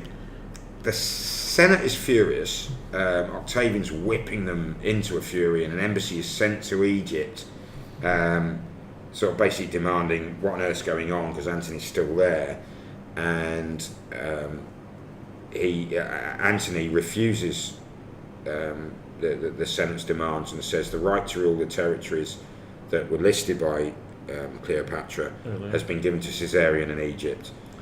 Octavian sees Cleopatra's move for what it is. She's generating war, and he understands. He knows war's coming, but he says at one point, I think it's to Agrippa, that I have to be seen to be forced into it. I can't be seen as the aggressor against another Roman. And then we go back, and Cleopatra is basically telling Antony. There's quite a funny scene where she is speaking for him, almost in front of his generals, and they're looking at him and going, "Are you going to say anything?" Yeah, you wearing the pants or not? When they go, he says, "What are you doing? You undermine me in front of my generals. These are Romans. They don't understand, the rule of a woman." And she said, "I'm just telling them what your plans are." And he said, "Well, can you tell me what my plans are?" Or something like that. "Can you tell me when you decide what I've decided?" But she seems adamant. She said, "You have 100,000 men. Rome aren't going to fight you." She's convinced, it seems, according to the movie, that Rome is going to give in. And then her elderly counsel, Sosigenes, swarms her. He says, "I think you're wrong, and I think you're being manipulated." He said, "Allow me to go to Rome, and I will try and assure Octavian that Egypt wants peace and, harmony." There's a lot in that little bit, so maybe we can pause here and look at the reality. Yeah. You mentioned the fact that Octavian is seeking to avoid being seen as the aggressor, right? And he needs a pretext. He needs an enemy. He needs someone to be seen as provoking him, and that's in fact true. He was. It's a very Roman trait. Yeah. One of the historians said we conquered an empire in self-defense. They always wanted to be seen as in the right. But the civil wars were general against general, right? And he, I think, was learning from the strife of all those years and wanted to reframe the battle between himself and his troops and Mark Antony and his troops, and he needed to find a proxy that would break that cycle of Roman against Roman, and in fact it was Cleopatra. Cleopatra became the enemy, and we start to see that here. And although they didn't really go into it in a great depth in the movie, there are records of speeches Octavian gave to the Senate and to his troops saying, "Look, Antony was a good Roman, but now he's basically gone native. He's gone native. He's gone native. But he's been enchanted by this evil This Eastern witch. temptress, Yeah. this witch and all this sort of thing." Sosigenes probably has it right. Cleopatra and Antony are being manoeuvred into a place where Octavian can declare war without being the aggressor, as we just said. And although Antony got spanked taking on the Parthians, he did have a quick success against a usurping king in Armenia, which was a very good military success. But then he came back to hold a triumph. Now, a triumph was where a Roman general would parade through Rome. Streets of Rome. Yeah, at the head of his troops. And it's the thing, every military figure dreams of being worthy of this great a single triumph. Yeah. Well, Antony holds one, but not in Rome, in Alexandria, and he's beside him in his chariot is Cleopatra, and that really started to turn public opinion against him. Yeah. So back to the movie. And so next in the film, we see an angry mob in Rome clamouring outside a building, which we soon learn is the Senate, where Octavian is addressing all the senators. Octavian, in an answer to a senator saying they would happily have war with Egypt if only it did not involve making war on Antony, who, quote, Rome loves and who loves Rome, unquote. As a response, we see Octavian throwing down a scroll. He informs us that that's Antony's will, taken from the Temple of the Vestal Virgins. Illegal though the seizure of such a will was, when the senators hear its contents, including Antony's wish to be buried in his now beloved Alexandria, next to his beloved Cleopatra, suddenly they all call for war. With some theatrical flourishes, Octavian asks the crowd outside to point him towards the enemy, Egypt. They point, but he sees Sosigenes, Cleopatra's advisor, who's come to talk peace, coming out of the crowd. Octavian then singles him out as the Egyptian, pointing out he's the enemy, launches a spear and kills him on the spot. Yeah, deserves a bit of a reality check. This, I think, Octavian certainly showed he was a master at propaganda and manipulating the public's opinion. And it is very true that he was tipped off by two defecting senators from Antony, warning him of what the will was likely to contain. It's quite possible they were either witnesses or executors to the will. These had both been consuls, I think, the year before. So, in breach of all sorts of secular laws and religious laws, he basically committed sacrilege. He went to the Temple of Vestal Virgins, ordered them to hand it over. Yeah, that's which is correct. That's where such wills would have been, yeah. Sacrosanct, literally, in the temple. They refused to hand it over, quoting all the usual, the laws, and his troops just forced their way in, and this horrified the Senate. And then when they found out what was in it, they kind of realised, oh my goodness. Now, strangely to me, the articles of the will which recognised Caesarion as Julius Caesar's true heir, that had no status, and whatever Antony said, that had no status in Roman law, so maybe that's not so important. But he also upheld Caesarion's right to inherit Egypt from Cleopatra. That apparently didn't upset them so much. As soon as they heard that he wanted to be buried in Alexandria with Cleopatra, they just went absolutely nuts. This on top of the earlier news that he'd held a triumph in Alexandria with her rather than coming back to Rome. So that's very true. The bit about Octavian throwing a spear and killing an Egyptian envoy is just they get so much right in this film. It just upsets me, I think, is not too strong a word, that there's some pointless fictions that don't seem to serve any narrative purpose. And this is, not only is it out of character for Octavian, but envoys and heralds were sacrosanct, as we discussed in 300. Now, that was sometimes broken, as we saw in 300, but ridiculous. Anyway. Yep, thank you. Back to the movie. The movie then takes us to Actium, which is in Greece. Yes. Yeah, it's on the Greek coast. We see Antony arguing with his staff, telling them that he will attack Octavian's fleet at sea. So the war's now on, obviously, because they've skipped forward to this battle scene. And Antony now believes that he would be better to tackle Octavian's fleet at sea rather than an army on land. Rufio asks him when he decided to throw his dice into a sea battle. Why? So, the staff are saying he should attack him on land, not that's sea. Right. Yeah, that's right. Sorry. Yeah, and so Rufio says, when did you decide we were going to have a sea battle? Why will they take their huge army and put them onto ships? Antony's answer is roared. He says, because I say so. He then sacks Rufio from the battle command and tells him to remain with Cleopatra on her ship, his command being given to an Egyptian officer. Left alone, Cleopatra asks what's happening, and Antony replies, to me? You are happening to me. Yeah, it's quite laden with pathos, that line, isn't it? He just sort of looks at quite a resigned way and just says, "What to me? You're what's happening to me." Yeah. Aboard his ship, though, Antony whips his men into a frenzy. They're smashing their swords against the shields. Agrippa, out to sea, hears them and starts giving his orders. And the sea battle is actually watched by observers ashore, and then signalled to Cleopatra on her ship. And we did chuckle at this, didn't we? They got like a Battle of Britain style map with ships that are moved around. 3D map built somehow. With little models of ships. ships. Colours, the ocean's blue. And pushing the ships around. And then sticks. And then they actually set fire to the little models. Ships. Yeah, the little models are burning. When the real ships catch fire, then they decide to get the real models on the track. That was hilarious, I must say. I don't know. It might be true. It might be. I don't think they'd have time to build a full-scale relief model of the battle scene. But what they do show is that the Roman line, when we say Roman here, we mean the Octavian's forces, actually allow Antony and his immediate companionships through, and they're chasing a ship that's showing Octavian's insignia. Both sides exchange ballista shots, firing fire pots at each other, and then the Octavian ship broaches. It sort of turns rapidly to the side and just loses all way.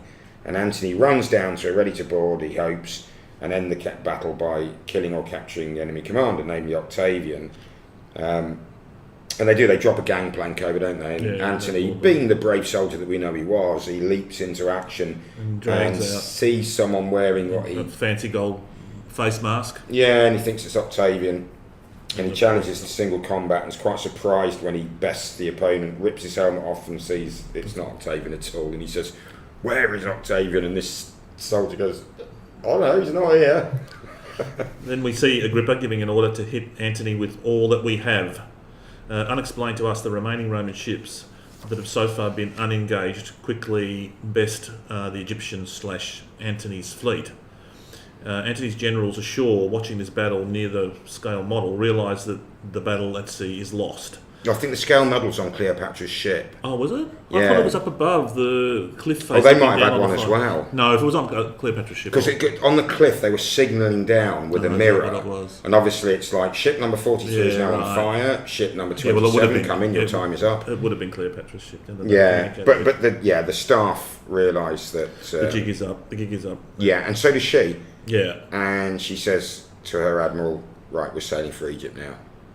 She believes Antony has been killed at this stage. She's told that she says Antony's ship, and they said it's gone. So I guess she assumes that he's gone means sunk and dead. And they say Octavian's ship is burning. So she thinks they're both quite possibly dead. Yeah.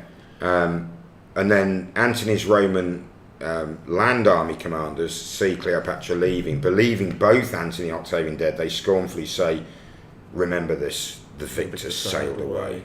Yeah. However, Antony's alive and well, and despite pleased by the Egyptian admiral that he appointed in place of Rufio, begging him to stay, so we need you to inspire and regroup the fleet, we need you to inspire the men. And again, he shows this single-minded thing. The only thing he really cares about is being with Cleopatra.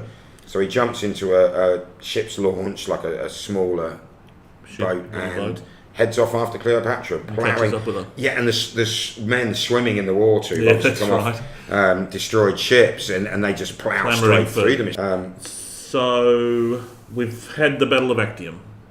Yeah, and the sort of final scene of the actual battle is Agrippa running down below decks on his ship to tell Octavian, "We've won a great victory." And Octavian's flat out on a bed. Ill again. He can barely lift his head. He's like, "Oh," and then flops down again. You think, yeah, he's being ill again. In the middle of a battle. I tried to determine whether he was absent from the battle, but I don't think he was. I think he was active during the Battle of Actium itself, in reality. I think that's one of the times. And there were definitely occasions where Octavian was in the forefront of a battle. Yeah. A couple have been questioned whether actually they were kind of slightly fictionalised.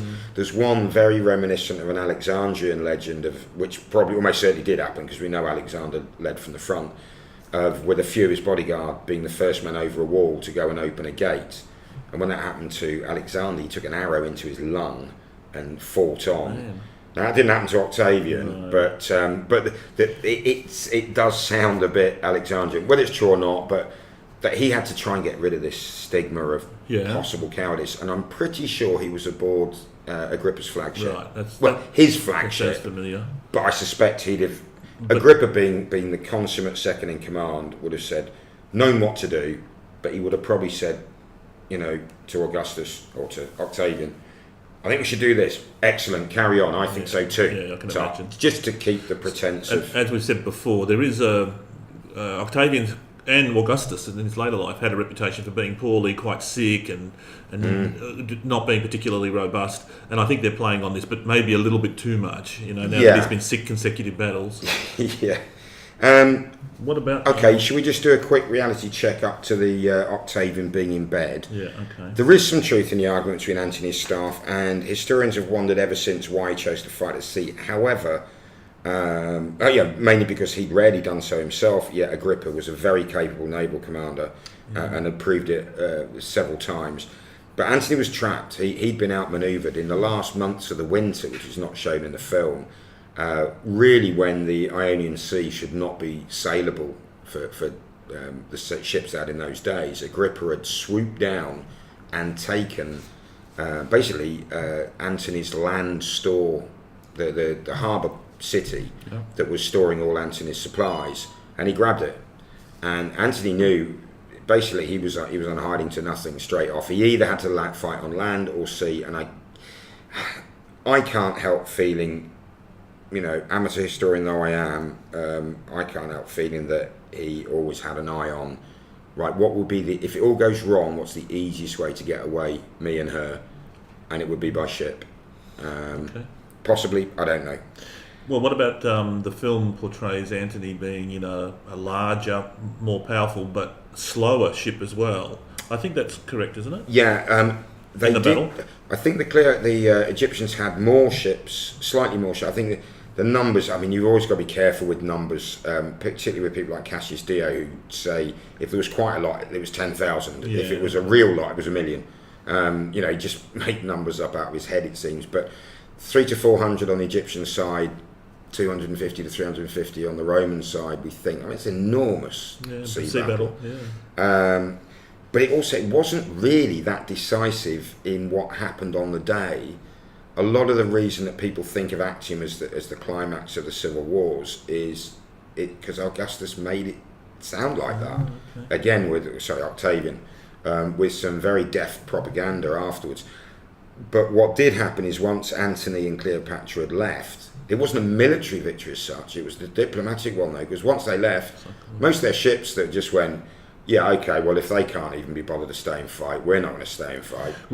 So they surrendered. Which confirms the fact that the movie got it right, that Cleopatra and Antony fled the battle and ignored their men and let their men to fend for themselves, which is unfortunate because it led to great disillusionment with his troops. And then the land troops, he still had 11,000 men on land, which he'd abandoned and too. His general was fiercely loyal to Antony. It was a Crassus, whether it's a relation of Marcus and Publius Crassus, I'm not sure, but he said, right, we're going to march up to Macedonia, we're either going to be picked up by ships or we'll swing around and make our way back down to Egypt through now, Turkey and Palestine and Syria, and you think, really, that's quite a walk?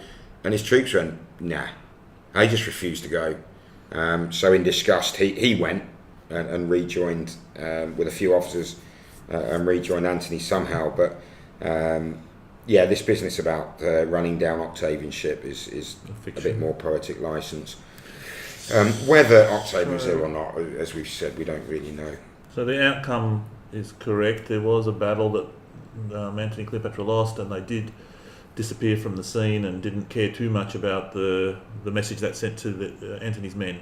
No, it would appear not.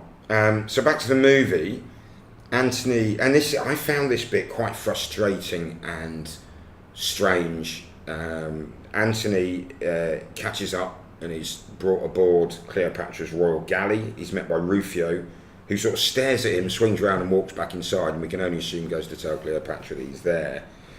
And Antony doesn't speak for ages. One of the Egyptian officers comes to tell Antony that Cleopatra's eager to see him, but he has to take Antony's sword because she's worried that he'll harm himself. And Antony just stands there dazed.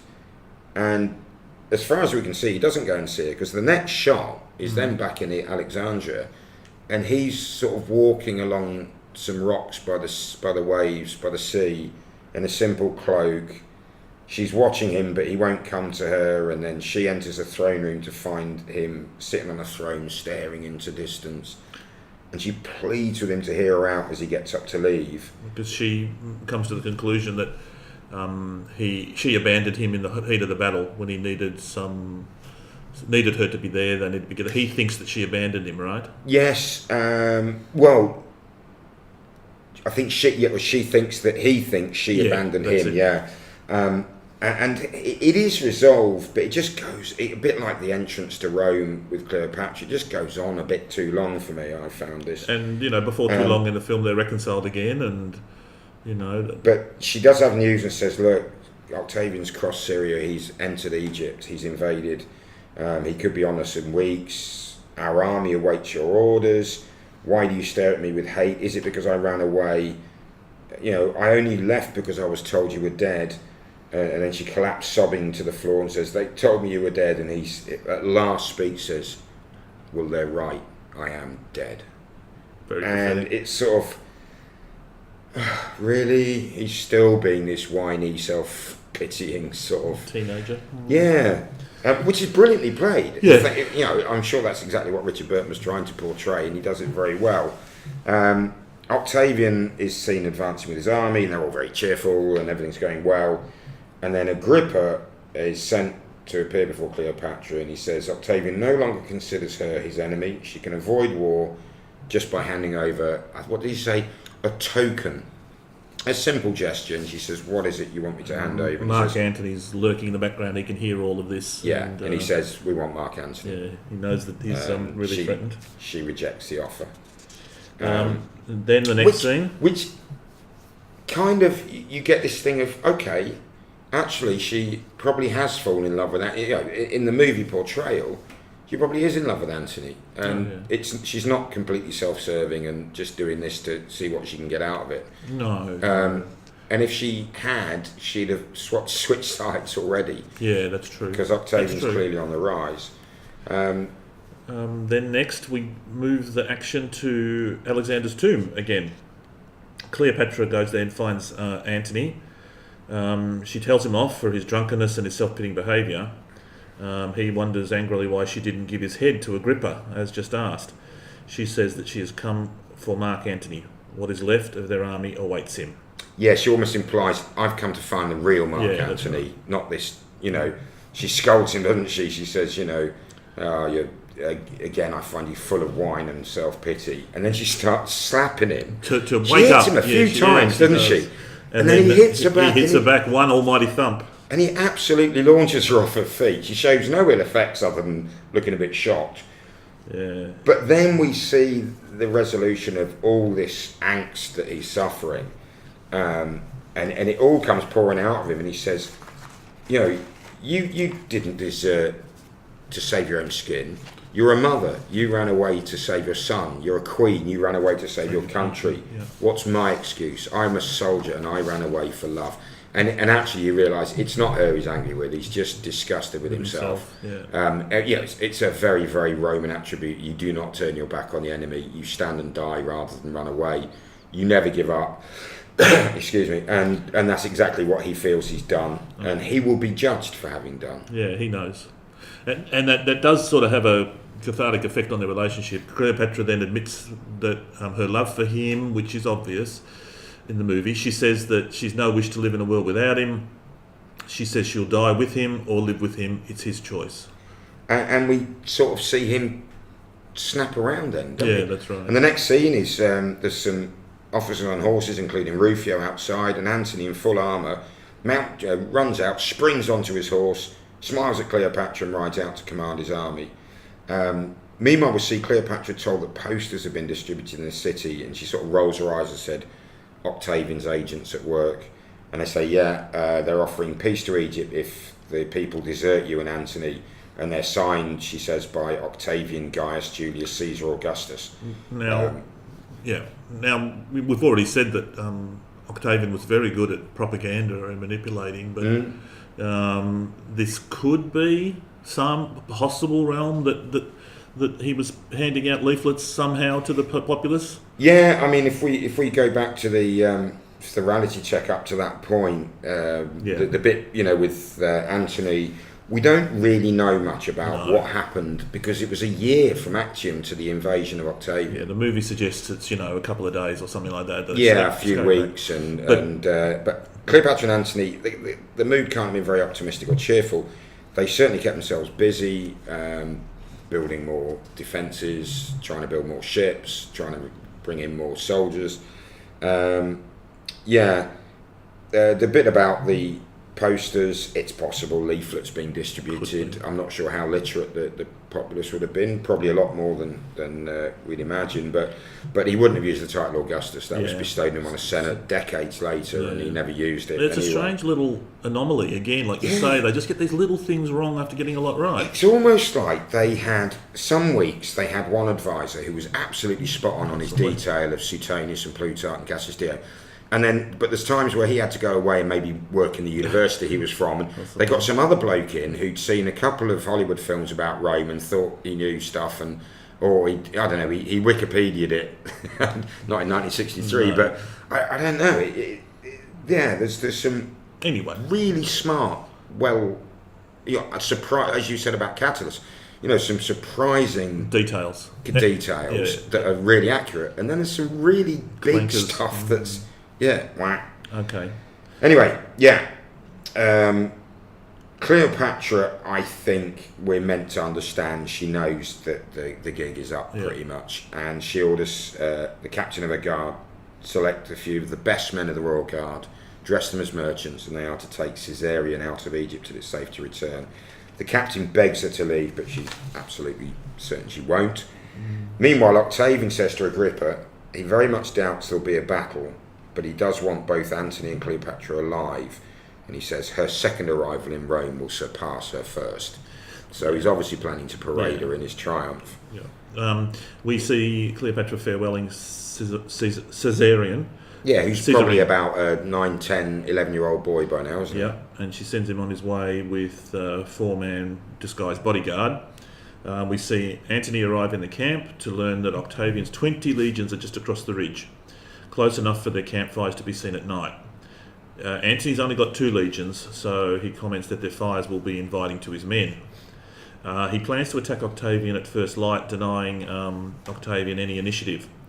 Upon waking, Antony realises that despite his orders to be woken at first light, he has been left asleep. He goes outside and realises that his entire army has deserted over to Octavian. He's alone. Rufio, we see, is dead, killed by his own sword, so presumably a suicide. Antony leaps on his horse and sees Octavian's army approaching, and he puts his feet in the stirrups, which we'll come back to on the next reality check, and he rides out to meet Octavian and Agrippa and their cavalry unit, and drawing his sword, he clearly means he's just going to charge to his death in honourable Roman fashion. Finally. And he goes charging in, and Octavian's cavalry surround Antony but refuse to do anything but defend themselves with their shields, denying him the chance to die in battle. And he gets really frustrated, and he's like, "Well, nobody fight me," and eventually realises no, they're not going to. He throws away he's got like a general's baton, and he throws that to the floor and shouts a bit, and then he turns and rides away. And some of the cavalrymen look at Octavian, should we give chase? He said, no, we'll have him. We'll have them both together. Okay, do we want to do a quick reality check? Antony, actually there wasn't an overnight stay, but they get the spirit of it correct. Yeah. Basically, there was a sea engagement going on in sight of the about to happen land battle, and as soon as the Egyptian ships got within earshot of the Roman ships, they all surrendered. Right. When the cavalry, Antony's cavalry, saw that, they just legged it. When the infantry saw the cavalry leg it, they legged it, and supposedly he was almost literally, he may well have had 1 or 2 of his entourage stay with him, but he was pretty much left alone. And so Octavian was proved absolutely right. There wasn't any kind of battle. And as the movie shows, he does return from the battle scene and goes back to Alexandria. Yeah, of course, the stirrup issue, the Romans didn't use stirrups. The stirrup didn't come into common use for quite a few hundred years, I think.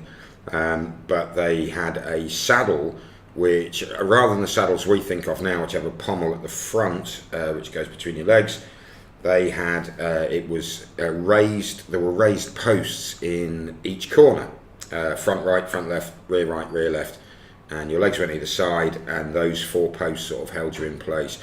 Not as secure as a stirrup, of course, but so I guess they didn't want Richard Burton bouncing around like a sack of potatoes, because he wouldn't be used to riding a horse like that. Okay, so where do we get to in the movie? We've got Antony going back to... Yeah, back to the movie. We see back in Cleopatra's palace, the doors are being secured and barricaded, crooked bits of wood hammered over the sort of the back doors and things. And Octavian, we see him in his column of his soldiers marching calmly towards Alexandria, and there's a wagon amongst his column, and when the camera zooms in, we see the body of Caesarion, the boy, Cleopatra's boy, in the back, giving us a sign of Octavian's ruthlessness, if we hadn't realised already.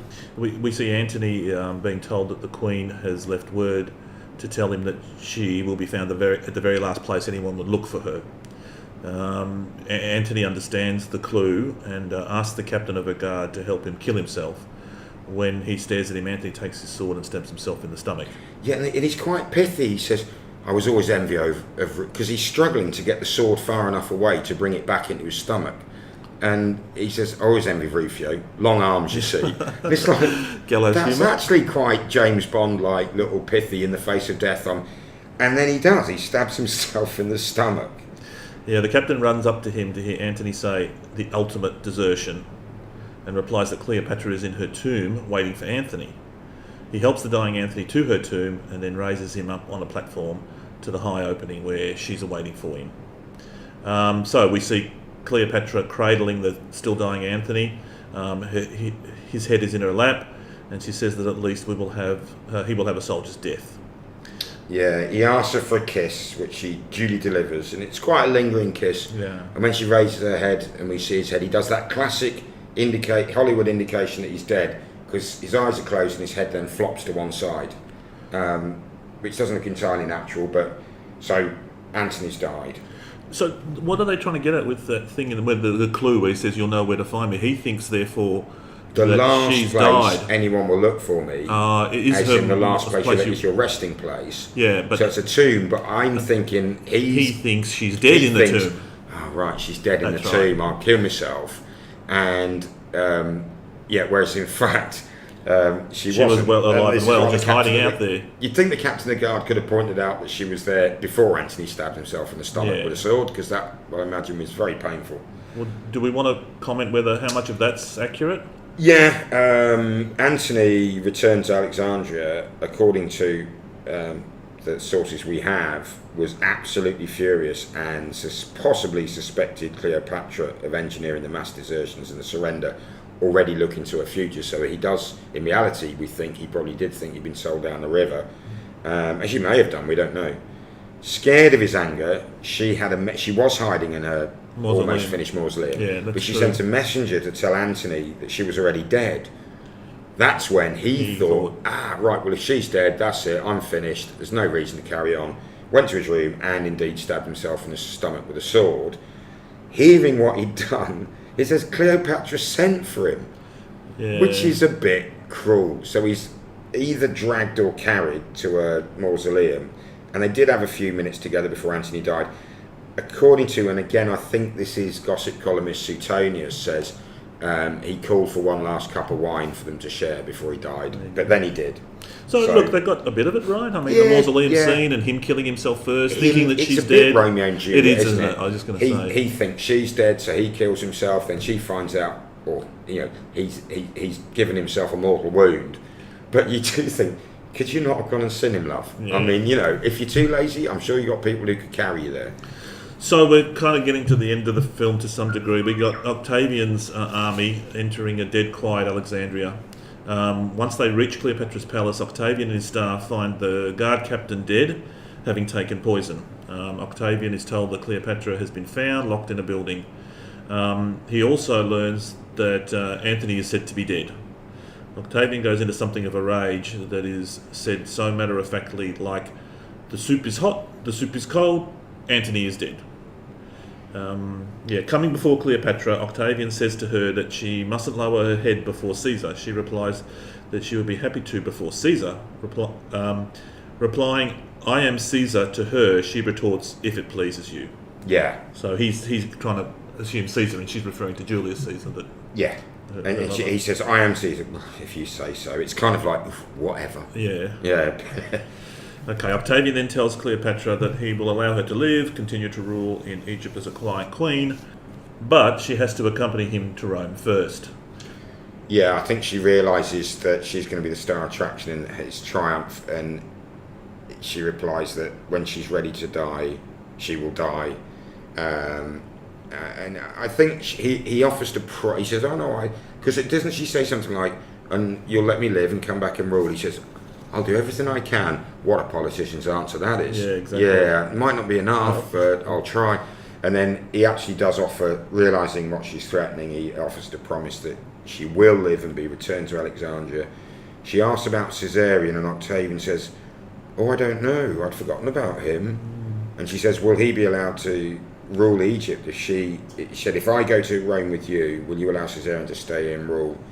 Oh, that's right, that's when he says, I'll do my very best. Yeah. But then he asks her to swear on the life of her son that she will not try to harm herself. She agrees, and he leaves.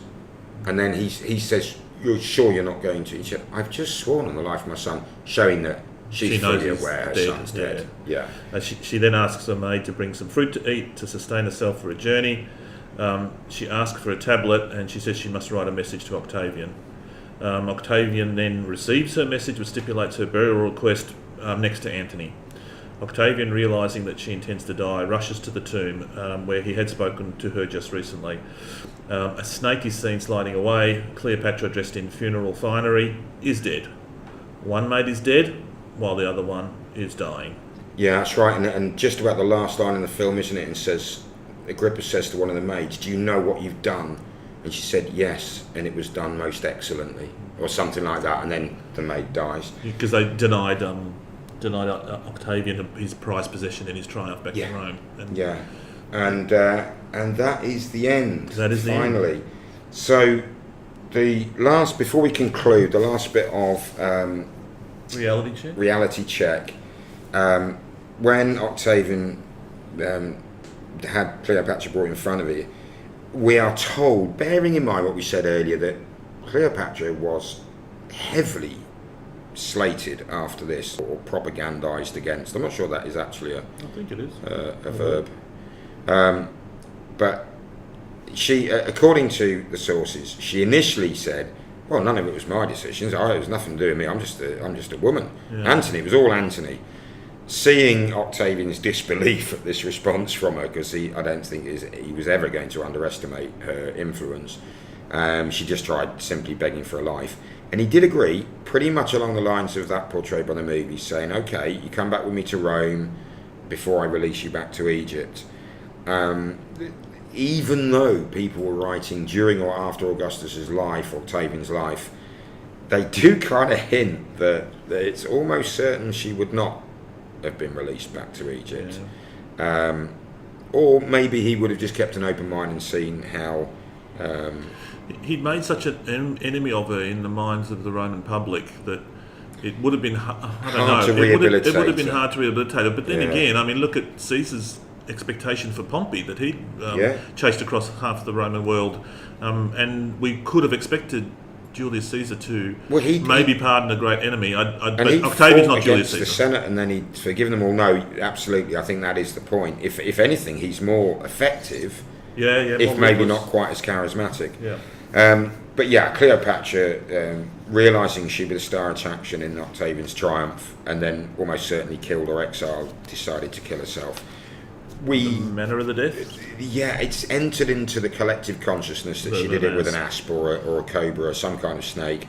The sources aren't consistent on that, are they? No.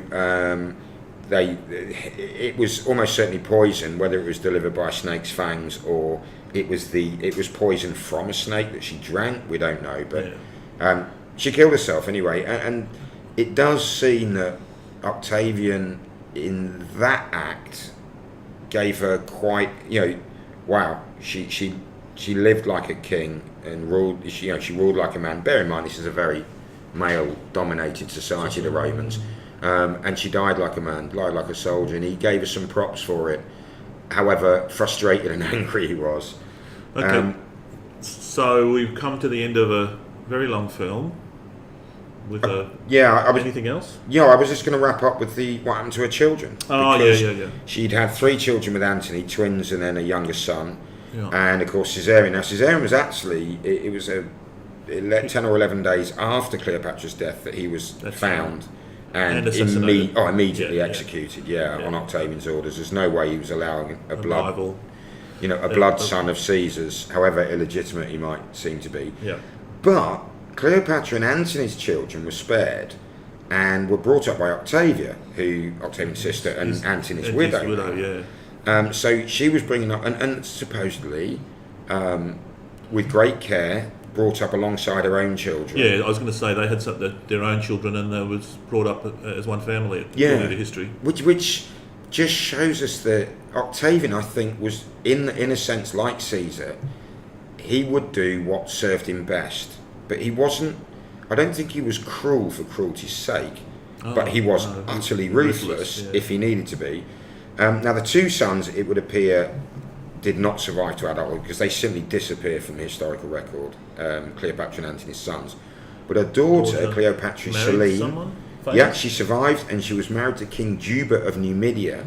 Right, North Africa. Yeah, North Africa, around the area of Carthage, or what used to be Carthage. Tunis. But by that stage, Rome had annexed Numidia as a directly ruled province, but said to King Juba, look, we've got this other area, and it's not quite clear exactly where that was, or I'm not quite clear exactly where that was, but somewhere else along the North African coast. Look, it's very unruly, it needs sorting out. Can you take your people, go there, settle it, rule it? And he's like, yeah, fine. Oh yeah, and here's this Cleopatra Selene. And coins have been found with his head on one side and hers on the other, indicating they quite possibly co-rulers. If she inherited any of her mother's talents, she would have been a very, very capable woman. And so I don't know, that's quite a nice sort of round up the story. And she had children, so the Cleopatra's line didn't die, but they no longer ruled Egypt, which after that became directly ruled by Octavian, who became Augustus. So conclusion. Oh, wow, where do you start? There is I've read extracts of a very good looking or very interesting Stacey Schiff biography of Cleopatra. Now, Stacey Schiff is not an author I'm familiar with, but she's from the Smithsonian Institute, so she's certainly got some academic credibility.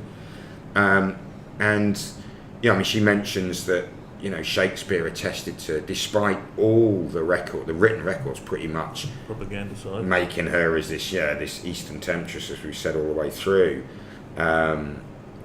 Shakespeare attested to Cleopatra's infinite variety, and Stacey says he had no idea. Meaning that she was just so much more than even we think of. Right. She's become a legend. She's become a myth, but the truth in some ways is even more surprising. There were queens at that time, as we said earlier, there were queens who ruled, but they just had to be that much better than the male rivals to overcome the way they might be perceived by a very male-dominated society. And from a big picture point of view, I think the movie does portray her like that she's, behaving better than, twice as good as to be considered half as good as a man. And I mean, another point that Stacey Schiff makes and Mike Duncan makes is that despite the fact, and Cameron Riley May Harris made, despite the fact that she came from a family of ruthless murderers, and despots, she was actually, for her times, very well behaved. And you say a bit enlightened and learned the local language. And a lot of her policies, same as we saw with Julius Caesar for the people in Rome, same as we would see from Octavian going forward, a lot of things put into place purely for the benefit of the lower class working people, understanding they're the bedrock on which my kingdom is founded. Octavian Augustus, personally I think he could look at Alexander's tomb and rather than crying as Caesar had to, think, I think I stack up pretty well against you. Certainly later. Did he go? He did go, didn't he? Octavian it was a must-see thing, obviously. And he went and toured the pyramids and the Sphinx, which were 1,000 or 2 years old by then. Yeah. So it's ancient history to people who we see as ancient existing in ancient history. And Alexander's tomb was in Alexandria. We've said that, but since then it's disappeared. No one knows what's happened. There's all these theories about what might have every happened. few years a book comes out saying, this is where Alexander's tomb is, and Alexander's will, which the legend has it on his deathbed, someone said, "To whom do you leave your empire?" And he said, "To the strongest," which is a very, short-sighted, screw you, I don't actually care about anything but my personal glory thing to say, because it immediately leads to the Civil War. And it did. And it did. Amongst his generals. So did he say it, or is that something that happened, that's been added later. after the event? Okay. So we need to give it some marks. Entertainment. I'm struggling. It was too long. Yeah, it was too long. And a couple of silly scenes that you're not really Dragged out. sure what they're for. And what do you reckon? I was thinking 7, and I'm almost like, really? It's a big 7? spectacle and a big budget. And good to look at in some bits. So maybe and it's very, 6. very well acted. It is well acted. You're right. No, I'm going to stick with 7. Okay. I think. Yeah, it's got to be 7. 7. You talked me into it.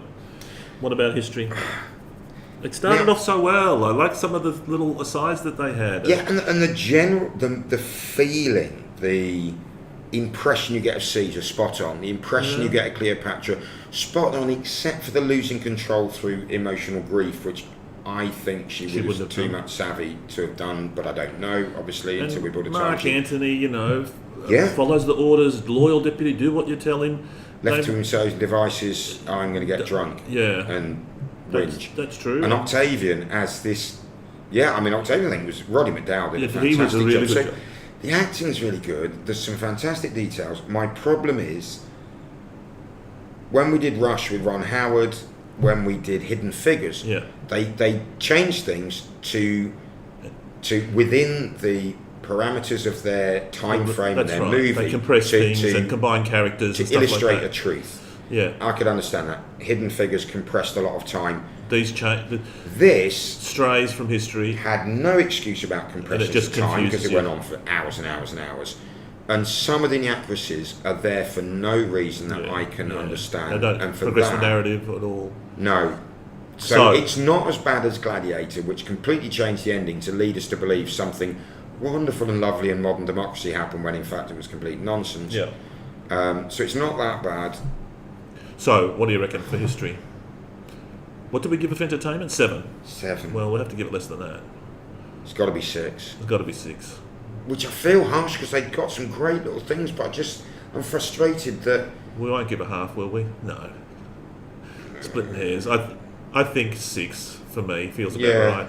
I tell you, you give it 6, I'll give it 7. It gets 13 and a half. Okay. Yeah. 13, 6.5. Sorry, it gets 13. Yeah. Okay. 7 and 6 is 13. See, my maths, I'd never make a NASA mathematician. Who would? If anybody can bring themselves to sit through 4 hours of this, or 3 hours if you manage to find the version that Andrew saw, I suspect all the extra hour was just in Cleopatra's arrival in Rome, I think. Well, maybe mine was 4 too, but I blanked it out. Anyway. But if you are interested in more and you do enjoy listening to podcasts, Mike Duncan's History of Rome starts with Romulus and Remus foundational myth, right through to, I can't remember his name, the little fella at the end, hiding in the swamps of Ravenna. Romulus Augustus? Something like that, yeah. The teenager, the very last one in the 400s. But it's in 15 to 25 minute short episodes, and it's brilliantly delivered. Yeah. And obviously, it's not Cliff Notes. But it is kind of, he doesn't go into huge depth. If you want to go into huge depth, Cameron Riley and Ray House's Life of Caesar, which then goes on to the Life of Augustus, goes into massive detail. It is really for adult audience only because there is some swearing and jokes about gentlemen sausages and lady gardens. And there's bits of music that Cameron throws in to give himself a chance to swig some coffee and are either entertainingly distracting or annoyingly distracting depending on your viewpoint. But they go into great depth and the research is impeccable. Plutarch's Parallel Lives is a bit of a heavy read. I read it in my 20s and I remember thinking, this is hard work. Suetonius It's an easy read. is really entertaining, but don't believe everything he says. Right. Wow. We did discuss doing this in 2 halves. This is now over 2 hours.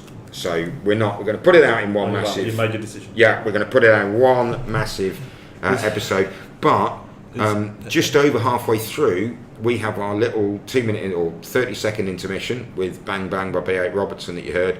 So if you wanted to pause it there, why am I saying this now? I don't know. If you wanted to pause it there, you should have done. You Yes. should have done, and then listen to it in 2 snippets. No, I just felt there's not much point in putting it out a week apart or a fortnight apart, because someone might have a 5-hour train journey and appreciate us using half of it up. Possibly. Yeah. Okay, so next time Is going to be... Good morning, Vietnam! Okay, And, in a couple of weeks.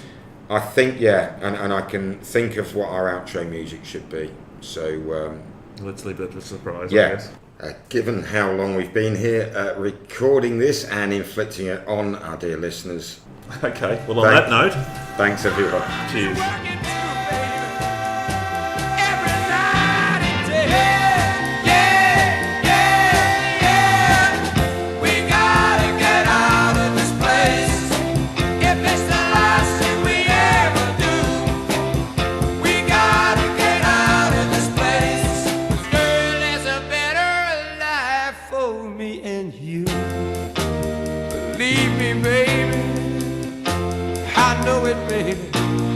You know it too.